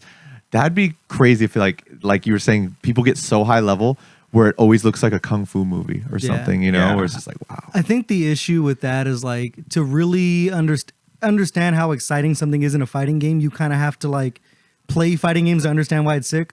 If I played like someone who doesn't know anything about fighting games, Evo 138, the one that Hayao did in Third Strike, if I played them that and like they have no prior knowledge to that, Hugo is ass, Ken is like super top tier, like Hayao's the only Hugo player, the button he used is like the worst button in the entire game to get over the super and shit. Like, I think the wall for that is that fighting games, number one, are hard, but casuals for the most point don't understand the complexity in which what they're watching like is happening. You know what I'm saying? Like, people don't really understand how hard it is to get a perfect parry in Street Fighter 6. The frame is very, very small. You know what I mean? I think once we find out a way as the FGC to kind of like, number one, get more people playing, but kind of broadcast and like show everyone that what you're seeing these people do is so not only a skill that is like honed and everything, but the reactions that some of these people naturally fucking have is like superhuman level type shit. And I feel like until you get to the point where the average fucking beer drinker that watches football can understand that what's happening is like there's only 30 people in the fucking world that can do this at this level, it's never gonna happen. So it makes me think about like how, again, like we're talking F1, or like I even compare something like golf, right, where it's like how many people are putting like, you know, like driving this like this far, or like driving a ball like over 300 yards and such like that, like where you're having like those kind of like community is engaged with something that's like very, very like intricate. But at the same time, it's just like put the ball in the hole. You know, just like come first, hit the checkered flag before anybody else. Punch the other guy, like UFC, punch the other guy before like you get punched. Yeah. It's like damn, like how, like what are we doing to like help communicate, like, I don't know, the excitement better? And I think a lot of that does come down to like broadcasting and whatever. Not to make it like super esports, but I'm like, damn, how can we get this closer to like UFC? How can we get this closer to baseball, where it's like it's a lot more consumable, or people are a lot more invested? That's the battle, man. It's always grassroots versus going corporate and getting more eyes on the product. That's always the battle, isn't it? Yeah. As the FGC, it's like you never want to see the corporate entities or like different sources of money that we won't name come in and like start like kind of gentrifying the sport, so to say. But it's that thing where like even I struggle with it like from the outside in, because it's like I'm not in a powerful position inside the FGC or something where I'm making these decisions, but it's like I'll see Evo like really start to turn into a convention. And I'm just like, man, like obviously I'm like so excited that so many people are interested in this thing, but I'm like, it doesn't feel the way it used to. And I feel like no matter what, as there's more money that gets involved inside of the FGC or just video games in general, it's going to lose that feeling of like, I'd sound so pretentious to say, but it's for us. Yeah. You know what I mean? Sometimes I feel like at a certain point, Evo is no longer like for us. It's for, number one, the high level competitors that are actually going to win an Evo medal in their lifetime. And it's for like the casual viewer to come in and like, oh, there's vendors, like go buy merch. There's games to test, and there's cosplay contests and everything, which are all different parts of the FGC. Don't get me wrong. But it's like when it comes to the competitive aspect of it that we used to have back in the day when it was like 200 people smashed inside of a ballroom and everyone's fucking loud and rowdy. Like it's there, but it feels like it's echoing outwards the more money gets involved in the FGC. Yeah, that's the hardest part, dude. It's like I said in the beginning, I want this thing to be like literally as big as like as possible, to the point where it's just like, hey, our valuation is just as big as like UFC or whatever. Do you think it's possible for us to accomplish that with the United States FGC alone, or do you think we need those outside sources of money to juice us up? You would literally need to create a cultural shift to the point where like other people who are like, you need to get a lot of people to care to the point where it's like, hey, outside of the US, you need like a worldwide like interest. Yeah, let me rephrase it. Do you think that we need non-FGC sources of money, if you know who I'm talking about, to come in and throw money at what we have going on? I think you need the advertisers to a degree. What I'm saying is like you're gonna have like some weird advertisers where it's like, hey, you're gonna have like insurance groups and like it's not just like, oh, we have like Dude Wipes like sponsoring us. Pornhub. Like, what? No. Like, yeah, dude, you're gonna need to get unconventional with some of the things, right? And I'm not saying you need to sit there and completely sell out your soul and be like, hey, we're gonna go to this entity who I know has an amazing amount of money to make this thing happen for us. But it's more of just like, dude, like if Michelin wants to fucking sponsor our event, right? It's like, dude, maybe FGC players drive. Most of the ones that plenty of them that that I hang out with don't. But hey, it's whatever. You can say Ninja Blaze's name. Shout out. I have sent him like 2 different reels on Instagram where it's like that one friend who hasn't gotten their license yet, and he's like, "All right, bro." I'm like, my fault. Do you remember during the podcast or his podcast where we're like, dude, there's like a hunt between like we call them like the next generation of MADHouse, where it's like Ninja Blaze, Katsu, Percival, Wall. Some of these names you might not know, right? But they're all basically between the ages of like 18 and like fucking like 23. And none of them have their license, and it's like, who's gonna be the first? Ninja Blaze is the closest, but continues to find every way to fail to get it, dude. Like, yo, you got to take the written test before 4:30. 4:32. Looks like you're not fucking driving today. That's why Crazy Diamond always rides with me. He doesn't have his license, so like that's why I literally. It takes me longer to pick him up because I have to go like north and wrap around to get up here because I'm passing through his hometown. Yeah. So it's like I go like 45 minutes out of my way to fucking pick this kid up because he doesn't have his license yet. So until they figure that shit out, it's still up to us to fucking carpool the kiddos to soccer practice. Fucking hey. Yeah. No, yeah. But like, you know what I'm saying though? Like it's basically what it is. Or it's like I got a kiddo. kid on the way. So eventually I'm actually gonna have to take a kid to soccer practice. But as of right now, I feel like it's like, all right, kids, let's get in the car. We're gonna go see all your friends. Like, I do think about the hubris that it's like Ninja Blaze is like, hey, can you give me a ride to Fresno? Knowing damn well I have to travel an hour north just to go back and travel like 3 hours down south. Then when I said there has to be something wrong with you to do what we do, Yeah. that's what I'm talking about. Dude, Right there. and just like, and I'm over here like, yeah, man, I think it's okay. Yeah, you don't have to give me any gas money. It's fine, dude. It's like, I'll come get you. I feel bad for him just being like, can you give me a ride to Fresno? No one wants to say those words. Can you give me a ride to Fresno? Like, you got court? Like, what do you need to go to Fresno for? Nah, but still, like, I mean, we've at it for almost 3 hours now, but to close things out, I appreciate the fuck out of you guys for like actually coming down. We talked about the whole thing, wanting me to unite everything, and then also picking up people who don't have a way to get all the way to Fresno. Sucks we happen to be in Fresno. I know you guys rather go to somewhere else to have a better time, but nah, I appreciate the fuck out of that. And then once again, I appreciate you guys even having me involved in all of this shit, because it's like to go from random guy you don't know at NorCal Knockout to being inside of your fucking house recording a podcast episode is like, that's FGC type shit. You know what I mean? I don't know if any other communities outside of the FGC do this kind of shit. I don't know if there's people who are really into fucking croquet who have this path or whatever the fuck, but like this is a uniquely FGC thing that like we all do and shit, and I think it's cool as fuck. And I appreciate every single one of you motherfuckers for welcoming me with open arms, even though I'm just some guy from fucking 230 miles away.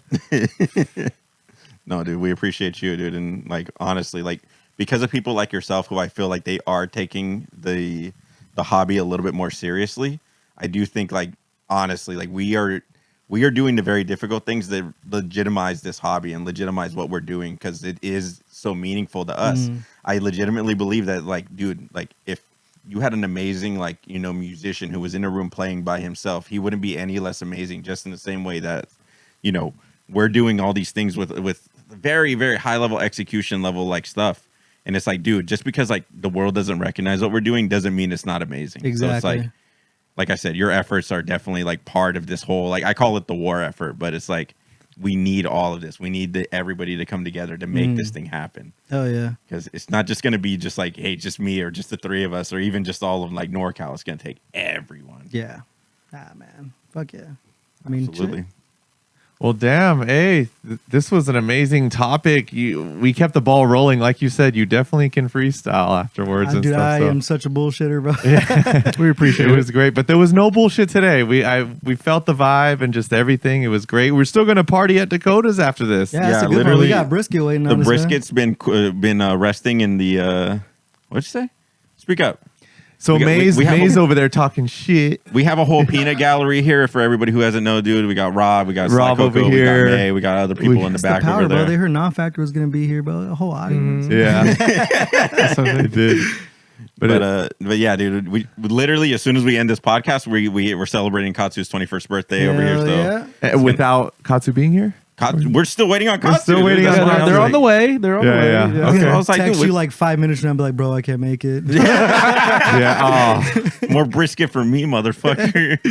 Well, hey, dude, NonFactor, it was a pleasure. First time you've been on this podcast. Hopefully not the last time. We're looking forward to seeing things in your future with us, in our future of just commentary and just everything, man. It's going to kick ass. We're looking forward to it and hearing from everyone that watched today's podcast and, you know, comment and stuff. Just, we know everyone's excited about this. Not sure what Dakota will leave in because we've had some explicit stuff being said. So when you're editing, I know you're going to maybe Got a take career some. to guard, bro. You got Well, I was gonna leave it all in, but now that you say that, now I'm like, all right, well, I gotta do some no, work. no, it's fun to leave it all in. Fuck it, it's an interesting one for sure. So, hey, thank you, NonFactor, Same. Atlanta, Dakota, everyone. Stay mad. Stay mad, everybody. Easy. So.